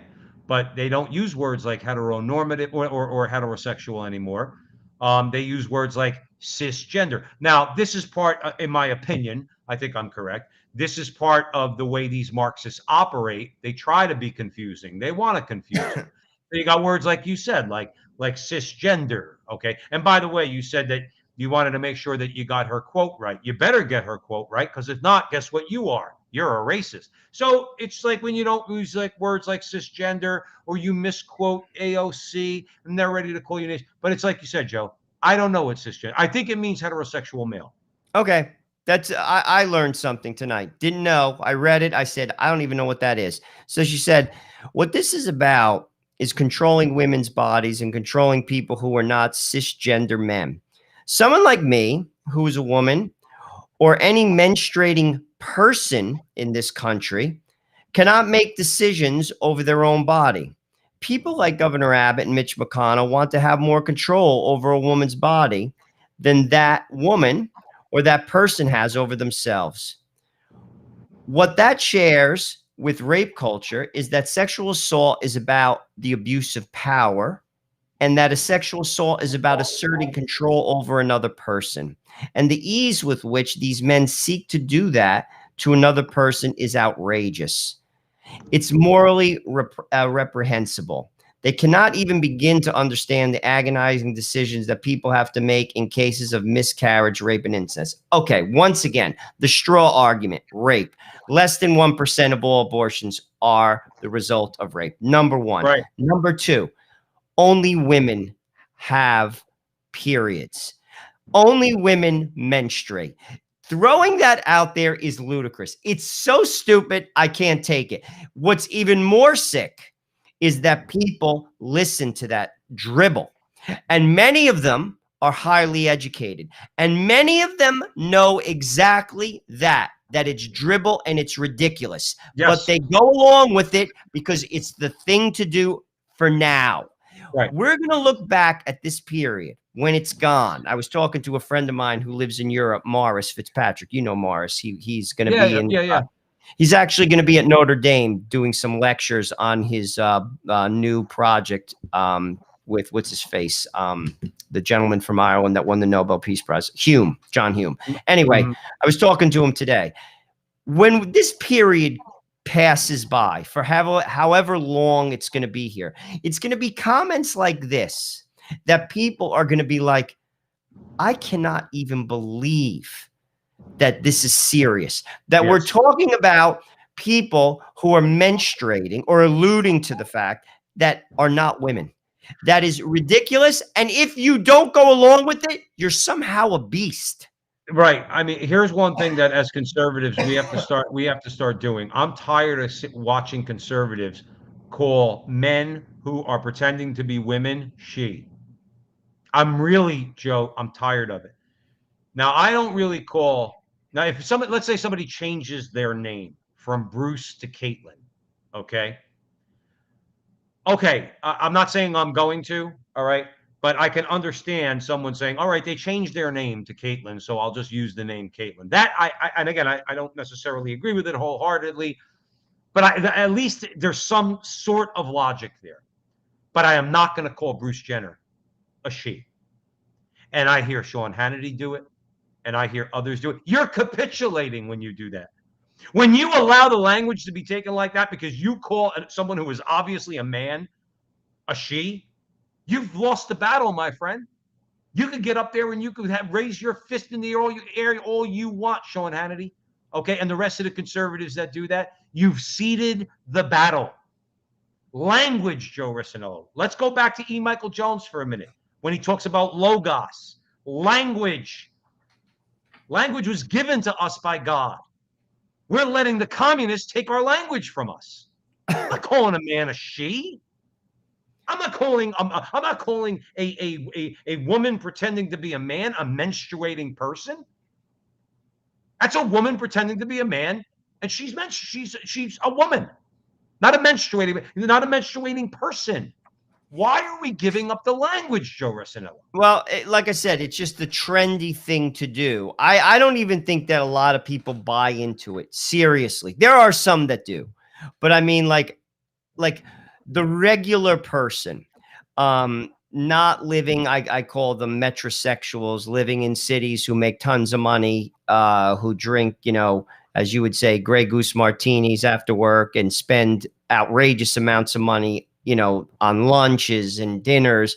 That's not the regular person in America. Most people, whether they live near a big city or they don't, come home from work, they're struggling, they're working, they're, saving, they're taking care of their kids. And that, even if you're a Democrat, a regular Democrat, again, we're not going to, we're going to agree to disagree on a lot of things, but a person that pays their bills, takes care of their kids, works, listens to that and is like, this woman is crazy. Now, let's talk political strategy. James Carville, very successful individual. I mean, he basically ran and helped Bill Clinton to 2 terms as president and also has had success after Clinton. He has said straight out that the Democrats have to leave behind this type of nonsense. The way he put it, and we've talked about this on the show, on the Crusade channel, always on air and always online. He said the language, once again, getting back to language, and he used Chicago as an example. He said the language on the south side of Chicago is not mirroring the language at the University of Chicago. The two do not relate. And I agree with him 100% on that position. I'm actually amazed he actually said it, because the Democrats have lost their mind. This type of thing, the regular guy who's a Democrat, the regular guy who votes for the Democrats, listens to this and is like, what are you talking about? Dude, she belongs with Whoopi and Sonny. It's like they're cartoons. It's ridiculous. They were meant, Joe. They were meant for each other. I mean, and the level of inanity and, quite frankly, insanity that, like, amongst these people. Again, I don't know how we, as people who profess to possess the fullness of the truth, okay, allow this to happen. And again, I'll go back to language. You're not gonna change my language. That's what got Jordan Peterson in trouble. He didn't take a position one way or another. What he said was, you're not gonna force me to use words I don't want to use. And that's exactly what they're doing. That's part of what we're going to talk about in a little bit if we get to it, about the social credit system that's coming. You don't use our words, you don't eat tonight. Okay, I'll starve. Then we won't let you feed your kids. Like, that's where a lot of this is going. Let's take a quick break. You're listening to the Crusade Channel, your home for the Mike Church Show, Crusade Channel News, the Barrett Brief, and the Kennedy Profession from sun up to sundown. The Crusade Channel is the last live radio station standing. Stick around.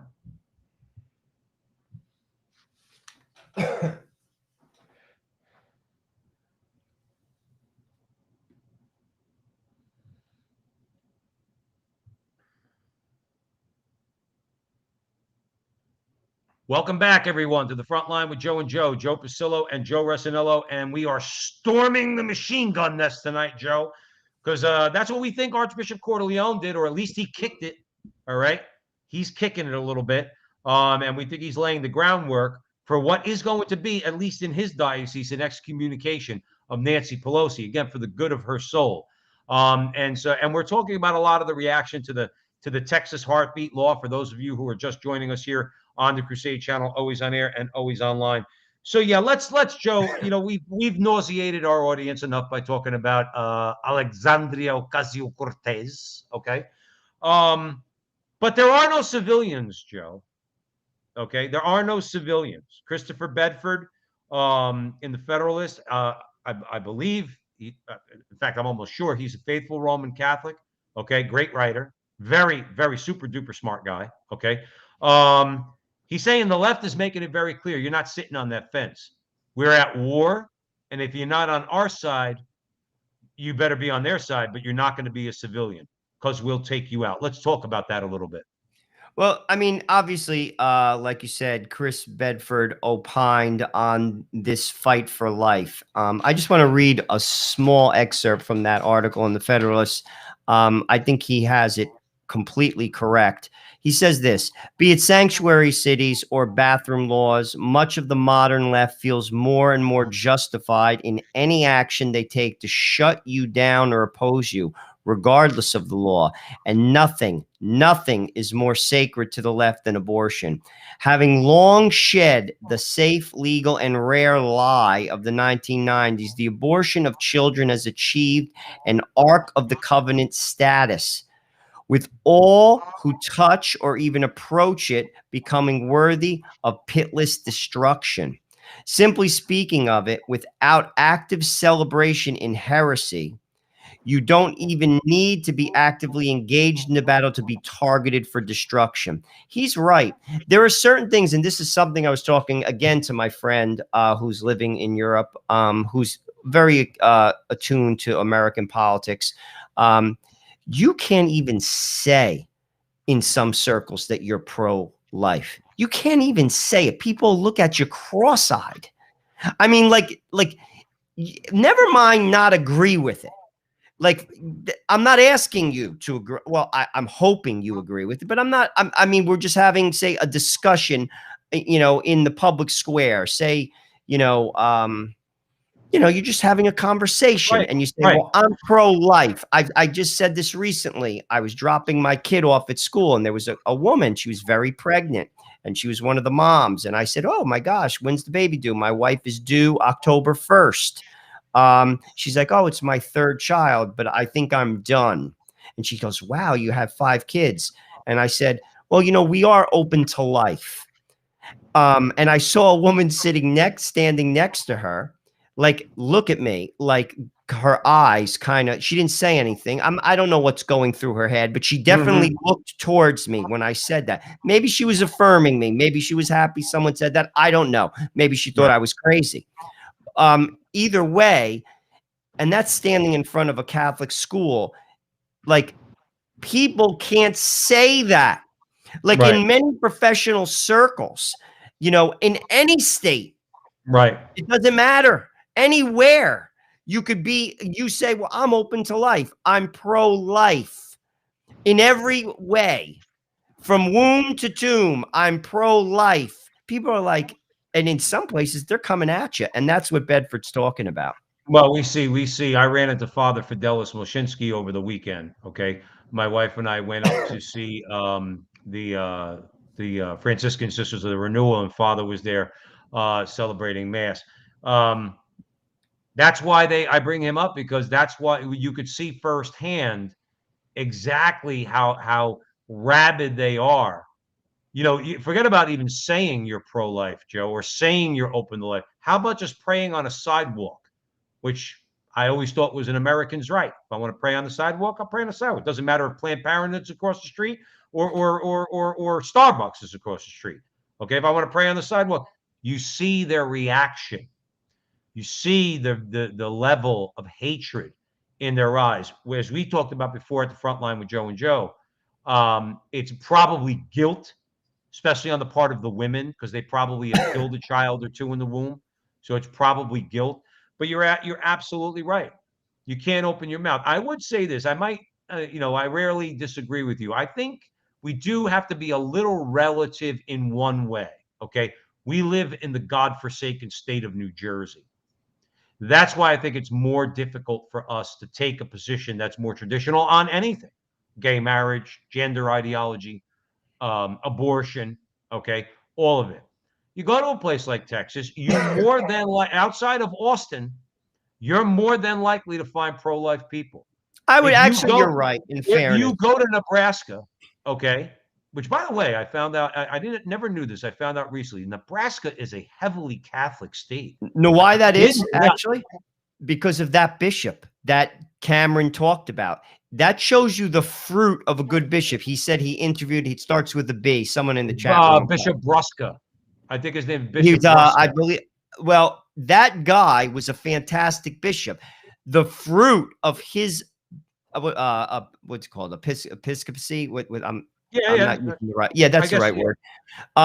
Is still germinating because he was fantastic. I mean, I say that maybe because I guess like we live next to New York, which is like, a very, very, it is the city in America. In many cases, it's the city in the world in terms of generating money. But and people have more of a, for a lack of a better way to explain it, quote unquote, progressive ideas. I mean, we live in the shadows of it. And you're right. If you go into, say, rural Arkansas, or you're in, I don't know, Mississippi, or, but here's the thing: in cities, people take that position. Quote unquote, sophisticated people in those states, even in states like Mississippi and Wyoming, which are very conservative, sophisticated, quote unquote, people take that position. Like they simply do. Like you talk to them, you're in a room full of lawyers. You're chatting, you're at some, I don't know, high-end corporate event doesn't matter. Pick the state. It could be Texas. It could be Dallas. You mentioned those ideas. It goes to show you how it's just how it was when Jesus was around. The people who are running things are just out of touch with normal people in many respects. They just are. Like, a lot of times education, money, a soft life, money makes your life soft. I mean, people do things for you because you have money, like you don't cut your lawn. Like I know people that have big properties. They don't shovel snow. The snow comes, they hire somebody, even if it costs $500-600. Take it away. I'm not going outside. Money makes you soft. Frankly, I'll be honest with you. I actually think I think differently on many levels than a lot of Americans. But I actually think if you do make a lot of money and you raise your kids that way, I think you're not doing them a service. I'm a big believer in the middle for children. I think kids in the middle grow up stronger. And I look at my own friends, and I'll be honest with you. I even look at myself. Dude, me and my friends will eat some of these kids alive, dude. I mean, on a million different fronts. I'm not even talking about physically fighting them. I'm just talking about pure grit.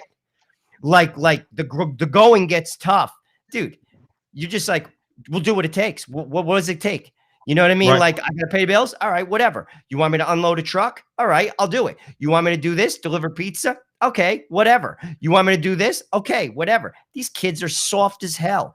Well, Like I will say this. Just I mean, we always talk about sacrifice and ways that we could carry our cross, and I'm not saying this because you're my brother-in-law. I'm not saying this to just to pat you on the back. You show that just the way you live your life. In other words, married late, married in your 40s, 4 kids and one on the way. You know what I mean? That's grit. You really want to come down to it.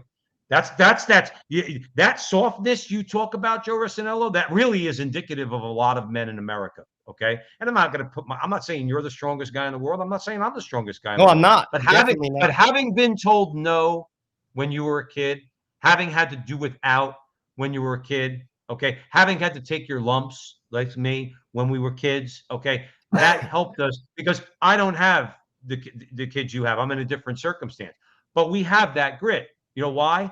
Because we're not soft. Because we were told no, not in a physical. I'm going to come out and punch you in the face No, type way. I'm not. But we look at a challenge and we say, okay, I can deal with that. Well, Whereas well, that's because others might just cave, well, that's and what I'm something that's not saying. even You really know that what challenging. failure is because you've experienced it. And everything wasn't handed to you. And here's another thing. I mean, like, I knew if I didn't make it happen for me, it's not going to happen. Like, there is no like backup. It's Right. me.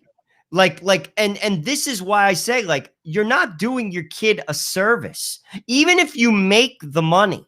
Like, say you Right. make $800,000 a year, you live in some of these communities. People aspire to that. And Yeah. then, to be honest with you, your kid, to be truthful, when push comes to shove, can't make it. Like, Mhm. I'll refer to people I grew up with. And some of them, they're not dumb, but they're not like Harvard educated. Dude, they'll run circles around some of these kids, Right. circles around them. I Yeah. mean, and that is again getting back to problems in America. I mean, like, but I think that's. I mean, we're kind of going off the the Oh, that's beaten okay. path That's here. okay. But I mean, people like they aspire to raise their kids. Like, I'm going to give my kid what I didn't have. That's a Well, bad attitude. I mean, That's a I'll be bad real with you. attitude. If I had exactly what I had, my kids, I think that they'd come out pretty well.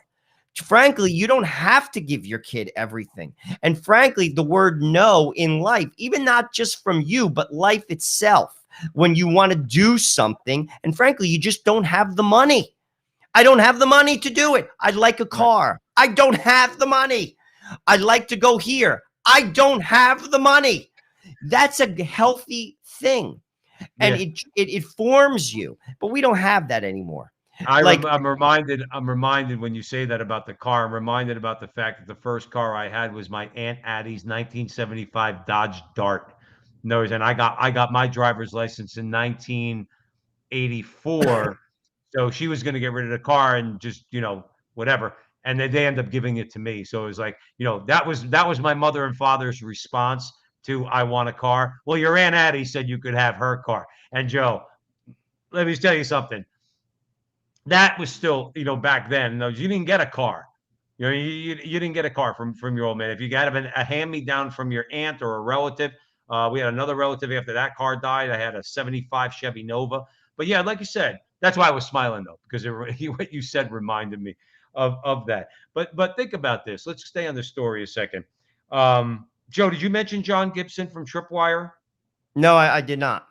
Yeah, so here's the thing about civilians, okay? And this is one thing I don't understand. And boards of directors need to be reined in America, even if it's legally or through regulation. Okay, boards of directors need to be reined in. They have too much power. I believe that. Okay, here's a guy, John Gibson. He was the president of video game developer Tripwire. He quote unquote outed himself as being pro-life. Okay, and at least one business client threatened to end their contract, and Gibson was pushed to resign. The company he co founded even released a statement condemning him. Now, this is what I get about abortion and the argument from the other side. They think it's morally reprehensible to be pro life. Now, think about that. And I want to read you something. Okay. Quote, our leadership team at Tripwire, they wrote, are deeply sorry and are unified in our commitment to take swift action and to foster a more positive environment. You're for slaughtering babies in the womb. Can you explain to me how I'm supposed to think of that as a positive environment? But you see, Joe, it's like we say on the Crusade channel, always on air and always online all the time. We live in an era, and this was prophesied a long time ago. I forgot by whom. Maybe it was Our Lady in one of her visits. Okay. Um, when evil is called good and good is called evil. You're making John Gibson out to be a bad guy because he's against the slaughter of innocent human beings in the womb. And moreover, you're making yourselves out to be virtuous because you call being pro-abortion a more positive environment. Joe, where am I wrong here? Well, I mean, Well, I they're just shake blind. my You know head what? at this stuff. As you were saying that, I was thinking of the movie as well as the book Lord of the Flies, and in it, it's very well, I guess, staged, whereby they show that these were good English kids in like a boarding school, like high end type of deal, and they turn into savages, and they were going to kill. They killed the one kid, Piggy, and they were behaving horribly. And then when the adults come into the room, they cry. They see the error of their ways. You see, that's sort of like what we're seeing on this abortion subject. People are blind. They're in this like world view, and they just don't see. But at the end of life, they will, because we're all going to stand before God. I mean, when we read these books as children, they're supposed to teach us something. That's why we read some of these Right. books, like Animal Farm, Lord of the Flies, On the Western Front. The list goes on. I mean, we've Right. all read them in high Yep. school and in Mm-hmm. college. I mean, but people get caught up in this worldview and they rationalize things. They're blinded by their own lifestyles, by their own pleasures. They don't have any boundaries on their life, or frankly, do they prescribe to any religious boundaries on the culture or on anyone's life for that matter? And they get lost. Right. Joe, I mean, it's very sad. It's very sad when you see this, because ultimately, like we've said, they're destroying themselves. They're just, Well, dude. Joe, let their destruction come. I hope it comes swiftly then. In other words, I mean the destruction of their ideology and their stupid ideas. I don't want to see people get destroyed. Then I hope the destruction of their movement, their ideology, their bad and evil, immoral, disgusting ideas. I hope the destruction of those things comes. But I do want to point out, because we're going to probably be coming up to a break, and then we only have one more segment, and we want to maybe move on. But I will say this about our friend Chris Bedford. He said the fight is real. It's here. It's coming for every Christian and pro-lifer who opens his mouth. He might be listening to the Frontline with Joe and Joe also. I'm I not should sure. be. Of course. But he did say this. And I think this is very important, because if there's one thing they do a lot better than us on the other side, Joe, they stick together. They do support one another. Chris Bedford says we must support Texas. We must support every person who takes a hit for it, and we must be prepared to take the hit ourselves. As you always say, Joe, get out of the boat. Get out of the boat. You might get lumped up a little bit, but you got to get out of the boat. He said every little girl and little boy spared death by this new law needs us, and we're in it together. I think he's spot on. I would think he's agree. spot on. You know what I mean? And again, I mean, it's to the point now where if anybody, Joe, real quick in the last minute before the break, does anybody really think they're going to sit on that fence? I mean, I wonder sometimes. See, we rail against those who propose really bad ideas on the other side, evil ideas, immoral ideas. Okay, what do you say to the person who sits on the fence, who doesn't even want to take a position either way?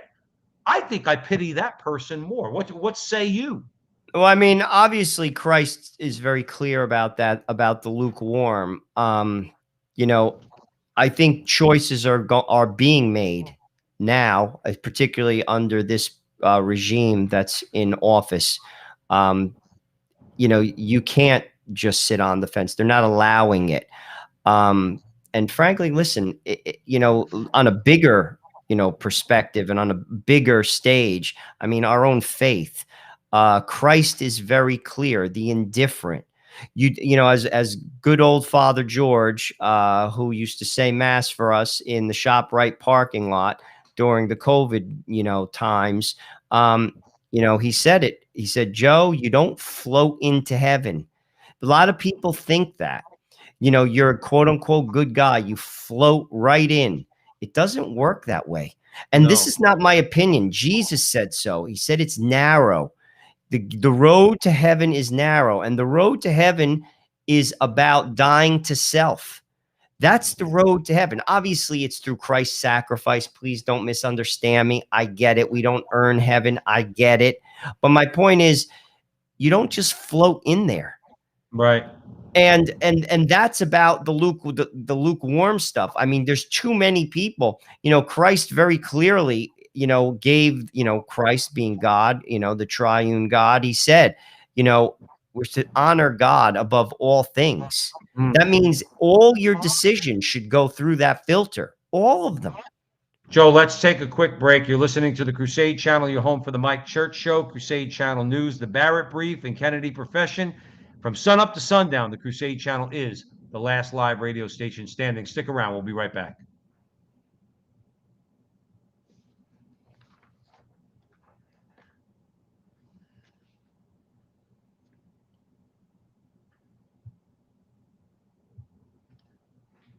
Welcome back, everyone, to the Frontline with Joe and Joe. Joe Pasillo and Joe Resinello weigh in the breach on the Crusade Channel. Always on air and always online at crusadechannel.com, the last live radio station standing. Remember to get in the chat room, the only social media out there worth actually socializing in, at crusadechannel.com/chat. Joe, porn's got to end, Joe.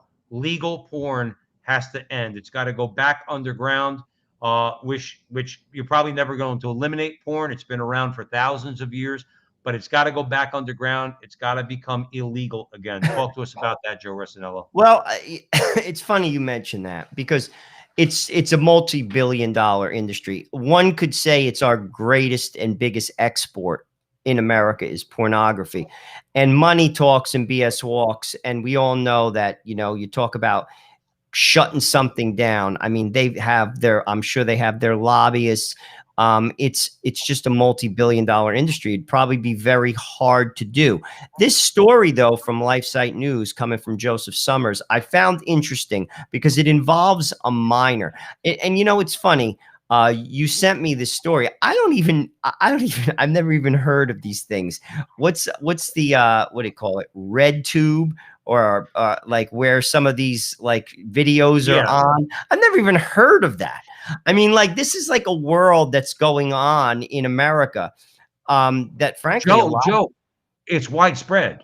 Porn. I remember back when the internet was first coming up. I was unfortunately I was a stockbroker on Wall Street, and I remember talking to a guy one time. Said, Joe, I'm gonna do business with you, all right, but don't you buy me none of those internet stocks, because the two biggest businesses on the internet are gambling and porn, and I want nothing to do with them. All right. And I think it's still true to this day. I mean, selling things on Amazon is probably the biggest thing now. But Joe, porn and gambling, I mean, are such a big part of the internet. But let's stay with porn. Joe, it's unfortunately, because it's right at your fingertips, and because men are weak. Okay, and we are talking about particularly men. Okay, women don't have as much of a problem with porn. Men do. Okay, because men are weak, it's rampant, Joe. It's all over the place. Well, let's get to this story. A federal district judge in California issued a ruling that would allow a child pornography and sex trafficking suit to move forward against Pornhub and its parent company, MindGeek. The judge is Cormac Carney, and he ruled that there is sufficient evidence that MindGeek acted as a content creator, meaning that the company has no legal immunity in the lawsuit. The lawsuit against MindGeek was filed last February by two anonymous women who had videos uploaded to MindGeek sites, Pornhub and RedTube, without their consent. Now, pay attention to this. This is what shocked me. One of the litigants, a California resident identified only as Jane Doe 2, alleges that MindGeek and Pornhub had profited from videos filmed by her ex-boyfriend when she was 16. The videos were posted in December in 2019 on RedTube, with one video remaining on its site front page garnering 30,000 views. Now, this is the part that really shocked me. The suit also noted that MindGeek is aware of the child pornography and exploitation posted on Pornhub, promoting them with playlists such as Less Than 18, the best collection of young boys and underaged. What does that tell you? How is that possible? What does in that America? tell you? What does that tell you? Now, number one, think about the fact that they're getting business by flashing little headlines like that and titles like that. But they're saying, see, this is what I mean about these scumbags, and they are scumbags. Okay, is they know that these videos, in this lawsuit, this girl's saying she was 16 years old. Okay, and they basically they raped her, and they put it on there, and MindGeek let it happen. But when you have categories like Less Than 18, That's my point. the best of you know it. You know what's going on. You know it's child pornography. And they'll say, well, a 16-year-old is not a child. According to the law, a 16-year-old is a child. So I don't know what you're talking about. I hope they get the balls sued off them. I don't even know how you could have the audacity to categorize something like that. Now, if this happened, even if it was done in accident, you're still, in my view, legally liable, because you have to do due diligence. If you ask me, if I was the judge, did you do due diligence? That would be my question. But to label things, I mean, you see, this is how disturbed things are. And Joe, I'll like I said, I mean, we've had these conversations. I mean, we'll see what happens in 2022. We'll see what happens in 2024. There is no political solution to this mess. It is the heart of the American person is twisted. Yeah. It's twisted. Like, are there good people in America? Absolutely. There are good people everywhere in America. In every state across America, you will find good, solid humans. However, when stuff like this is legally protected in this nation, when you have an industry, billions and billions of dollars that are basically produced and exported legally, something is wrong. There is no value add, zero from any of this, zero. And that's not speaking from a puritanical position. That's not speaking from, oh, you're just a prude, you're just a this, or you're just a that. No value. In fact, if you're a man and you listen to what I'm saying, it makes you impotent. You will not be able to have regular intercourse with your wife or your girlfriend. You shouldn't be doing that anyway, but you won't, because it is harmful to you. Right. Yet it's eaten up like there's no tomorrow. Yep. Yep. And that's why I'm going to be praying that this lawsuit gets ahead of steam. In other words, that this is being allowed to move forward. Carney, the judge, Joe, he stated in his ruling that, quote, the defendant's conduct has materially contributed to the creation of child pornography on its platforms, adding that the site instructs users how to name their videos in a way that would target individuals interested in child pornography. How do you even think for a second you're going to be protected legally from a lawsuit when you're targeting, and the sick disgust, Joe, for as bad as I ever was, I don't judge anybody. I judge those guys, those sick bastards that want to watch child pornography. Leaving that aside, because there's weirdos in the world, there are sick people in the world. Leaving that aside for a second, this scumbag company, MindGeek, targets those guys. How on earth are they going to be sheltered from a lawsuit? No way. And that's what Judge Carney's saying in this. And it's about time. The Alan Dershowitzes of the world need to be pushed back against. As you said, Joe Rossinello, you don't need to be a brain surgeon to make the statement truthfully, okay, that pornography has no socially redeeming value. None whatsoever. Okay? I don't even know how the feminists, many of them, support pornography. Many of them don't, in fairness to the feminists. Many of them don't. They think it's exploitation of women, but many of them do.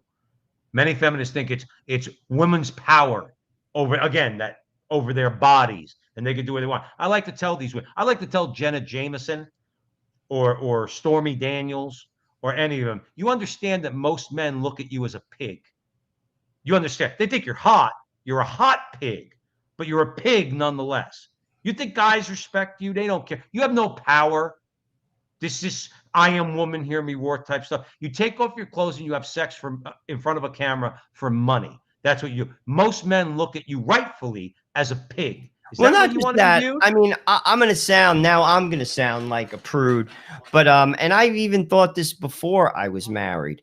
You know, obviously, you know, when I took my faith a little bit more seriously, you see the world differently. But when I see women, particularly young women, dress a certain way, I say to myself, first of all, I don't even look at them. That's number one. I mean that. I look down at the ground. If I'm walking, I'm not even just saying that. I don't even look at them. I have a wife. There's no reason for me to look at them. And I don't. However, and I'm not just saying that, I'm just telling you the truth. But Right. I look at them and I say to myself, do you actually think you're going to find a nice guy dressed like that? Do you actually think that somebody who has their act together, that is focusing on good things in life, actually is going to take you serious dressed like that? It's tragic. It is simply tragic. And when I see young girls, when I mean young, 16, I walk my daughter to school in the morning and I see some of the high school kids, the public high school kids walk past, and I say to myself, good Lord, look at this girl. Look at this girl. She's a child and look how she's dressed. What about the parents, Joe? Well, I mean, that's another story. But I mean, I'm just talking about, there's a saying, and I'm going to tell my daughter this: you attract flies with honey. Honey attracts flies. And if you dress like that, that's exactly who you're going to attract: flies. Mm-hmm. And it's sad. And you see, again, do I say women have to wear a burqa? No. But No. and it's the same thing with men walking around, to be honest with you, with like muscle t-shirts. There's no sense of decency Joe, anymore. it's simple modesty. That's All it all. is. You don't The have to. church You could dress the church very calls for nice. right. The church calls for modesty. I've seen many, many, many in my life, many attractive women, okay, in my life. They dress modestly. They still look beautiful. They don't have to show everything as they're walking down the street. You go to New York City, Joe. You see what you get walking down the street. Are you Oh, kidding? These girls got everything hanging out. By the way, one of our friends in the chat room, female KC Royals fan, she put it out there. It's Bruskowitz, Bishop Bruskowitz, from Nebraska. thank But you. when we thank you, KC Royals fan. But yeah, that's something that I think, when you look at, let's say, how Mexico was converted, and did away with human sacrifice, that came as a result of Our Lady visiting Guadalupe. I firmly believe, I've said this on the Crusade channel, always on air and always online before, America needs a Guadalupe moment. America needs Our Lady, and that's it's divine intervention. Our blessed Lord sending his mama to come and talk to us in America is perhaps what's going to change some of this stuff. Because like you said, Joe, until we get it out of our heads that pornography's a-okay, or that abortion is a choice, or that you could have menstruating people as opposed to just women. You don't call them menstruating people, you just call them women, because men don't menstruate. Until, if we're going to break out of that, we're going to need our blessed Lord maybe to send his mama and to come and straighten us out. Hey, Mexico was converted so that America can be converted back. And Well, remember, I'll we're tell you. supposedly a Christian nation, Joe.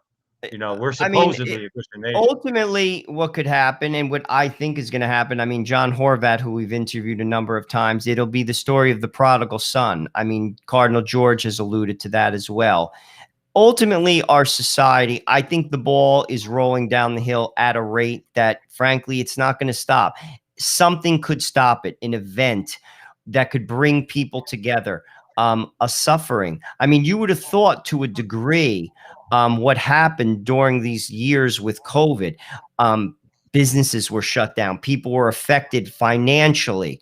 I mean, like I said, I know people who have been deeply impacted financially because, frankly, they couldn't go to work. I know a number of them, actually.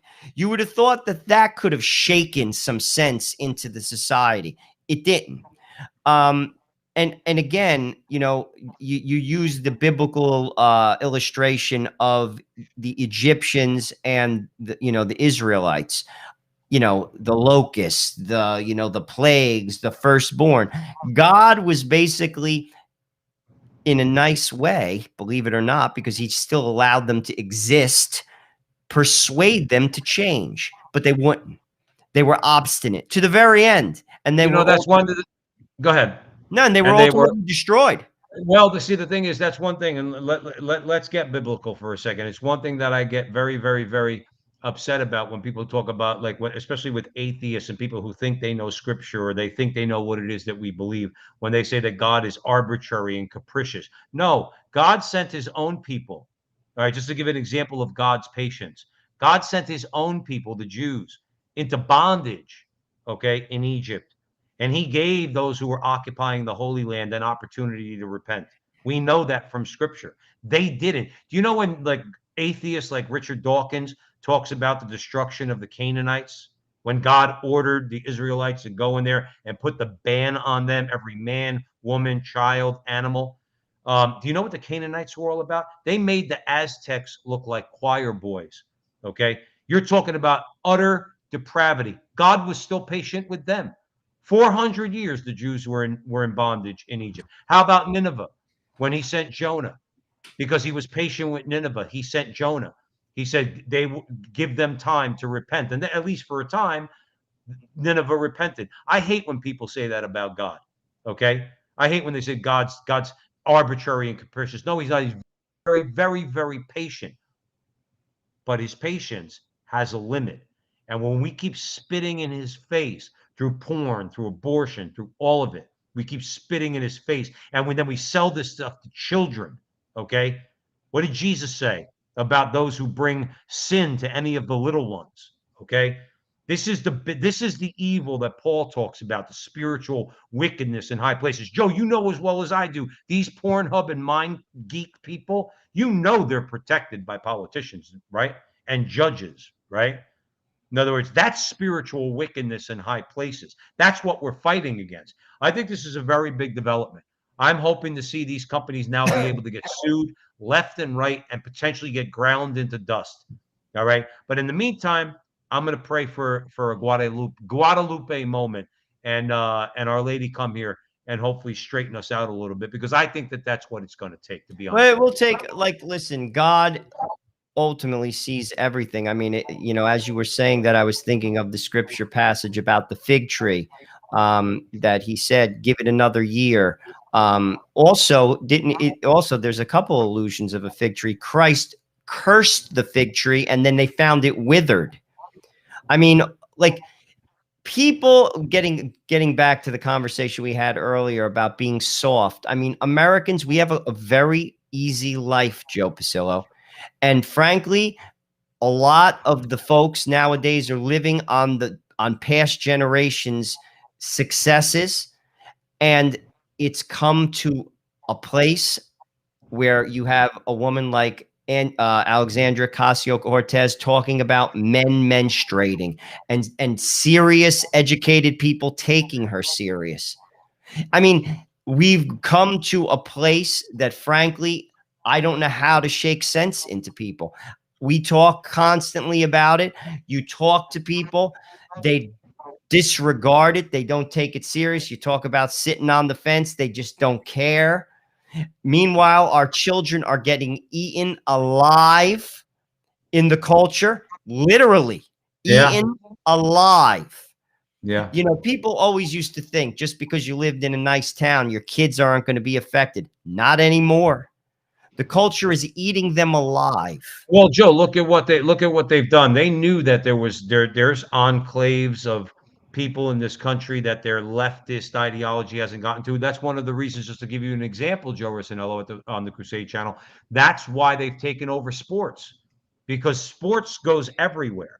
Everybody likes sports in America, right? You like football, you like baseball. I know you're a big basketball fan, have been for years. Okay, that's why they do things like that. That's why they get into movies, so that you can't have your little enclave. You can't have your community. They'll get to your kids through sports, through woke commercials when you're watching a Jet game, or Colin Kaepernick getting on his knee, or two guys kissing when you're watching a YouTube video, okay, about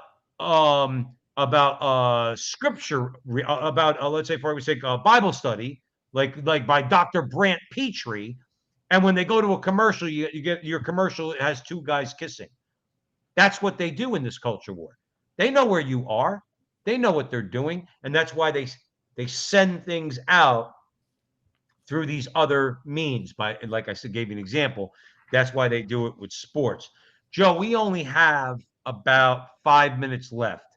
Let's talk about another defeat for the left, this time's up movement, and their hypocrisy, which ultimately led to them getting disbanded. Like I said, we have about maybe 3 or 4 minutes left. What is, I mean, I read the article. This time's up. I didn't even understand the illustration of it. Time's up. What? So I'll introduce a story for a change. So what it was is Times Up was the group that was put together by Shonda Rhimes, Katie McGrath, Nina Shaw, Eva Longoria, another disgraziad Catholic, Hillary Rosen, and what their thing was they want to prevent the sexual harassment and abuse of women, in as it relates to, let's say, the Me too. revelations of Harvey Weinstein, and things like that. Okay, but what happened was their real raison d'etre was that they wanted to go after Republicans and Christians and conservatives, and what they found was they were actually actively attacking the women who were abused and harassed by, guess who? Disgraziad Andrew Cuomo and the current regime commander, Joe Biden, because they attacked Tara Reid and they attacked Cuomo's accusers. So you know what? They got their hypocrisy got blown up. Okay, you saw it front and center, and guess what? They all quietly disbanded. Not before Joe making a ton of money in the form of contributions to their cause. So Nolte wrote about this in the Federalist, and he basically said, "Time's up for Time's Up," because they got shown to be nothing but a bunch of hypocrites. Well, it's funny how that Me Too movement died. I mean, I could remember, it began with like Charlie Rose and that other guy. What the hell was his name? He did the news on. He used to do like that Hollywood show. He was, I can't believe I can't think of his name. I could see his face. He was he was one of the first guys that got tagged, but it's over. They don't focus on, I mean, it's on the back burner. I think Tara Reid and Biden had something to do with it because they couldn't pursue it. Because if they had to be, to be honest with you, if they were going to keep their integrity, they would have pursued Joe Biden. They chose not to. Well, again, according to John Nolte, it was the reality. This is Nolte. This is a direct quote. He said, "The reality, and we all knew it, was that Time's Up was a partisan organization designed to push leftism and destroy conservatives, Republicans, and Christians by way of accusations of sexual misconduct." Now, what's the problem there? The problem for them, that's what they say, is a YP. That's a your problem. That's not a Joe and Joe problem. Your problem is that what you've shown yourself to be is a bunch of hypocrites, because it wasn't the Republicans and the conservatives and the Christians that were abusing people, because you couldn't find them. The only people that were found to be abusing women were your people, the people who pushed the abortion agenda and everything else, particularly Biden and Cuomo. Joe, we have about a minute left. Any final thoughts, brother? Those are Well, great you know, I, conversations I today. find, you know, it's kind of funny. You know, I've said this to my wife. The corporations will drop this woke stuff as fast as they picked up on it. And just like they dropped this Me Too stuff, because they don't pursue it anymore. They simply don't. I mean, you know, you could look at it from the Clinton perspective. You could look, I mean, even how Hillary Clinton was even supported with all the nonsense that happened with her husband says everything. You know, these people and these beliefs, Joe, are very superficial. It's not going to last forever. However, it's left a mark on America and left a mark on American culture.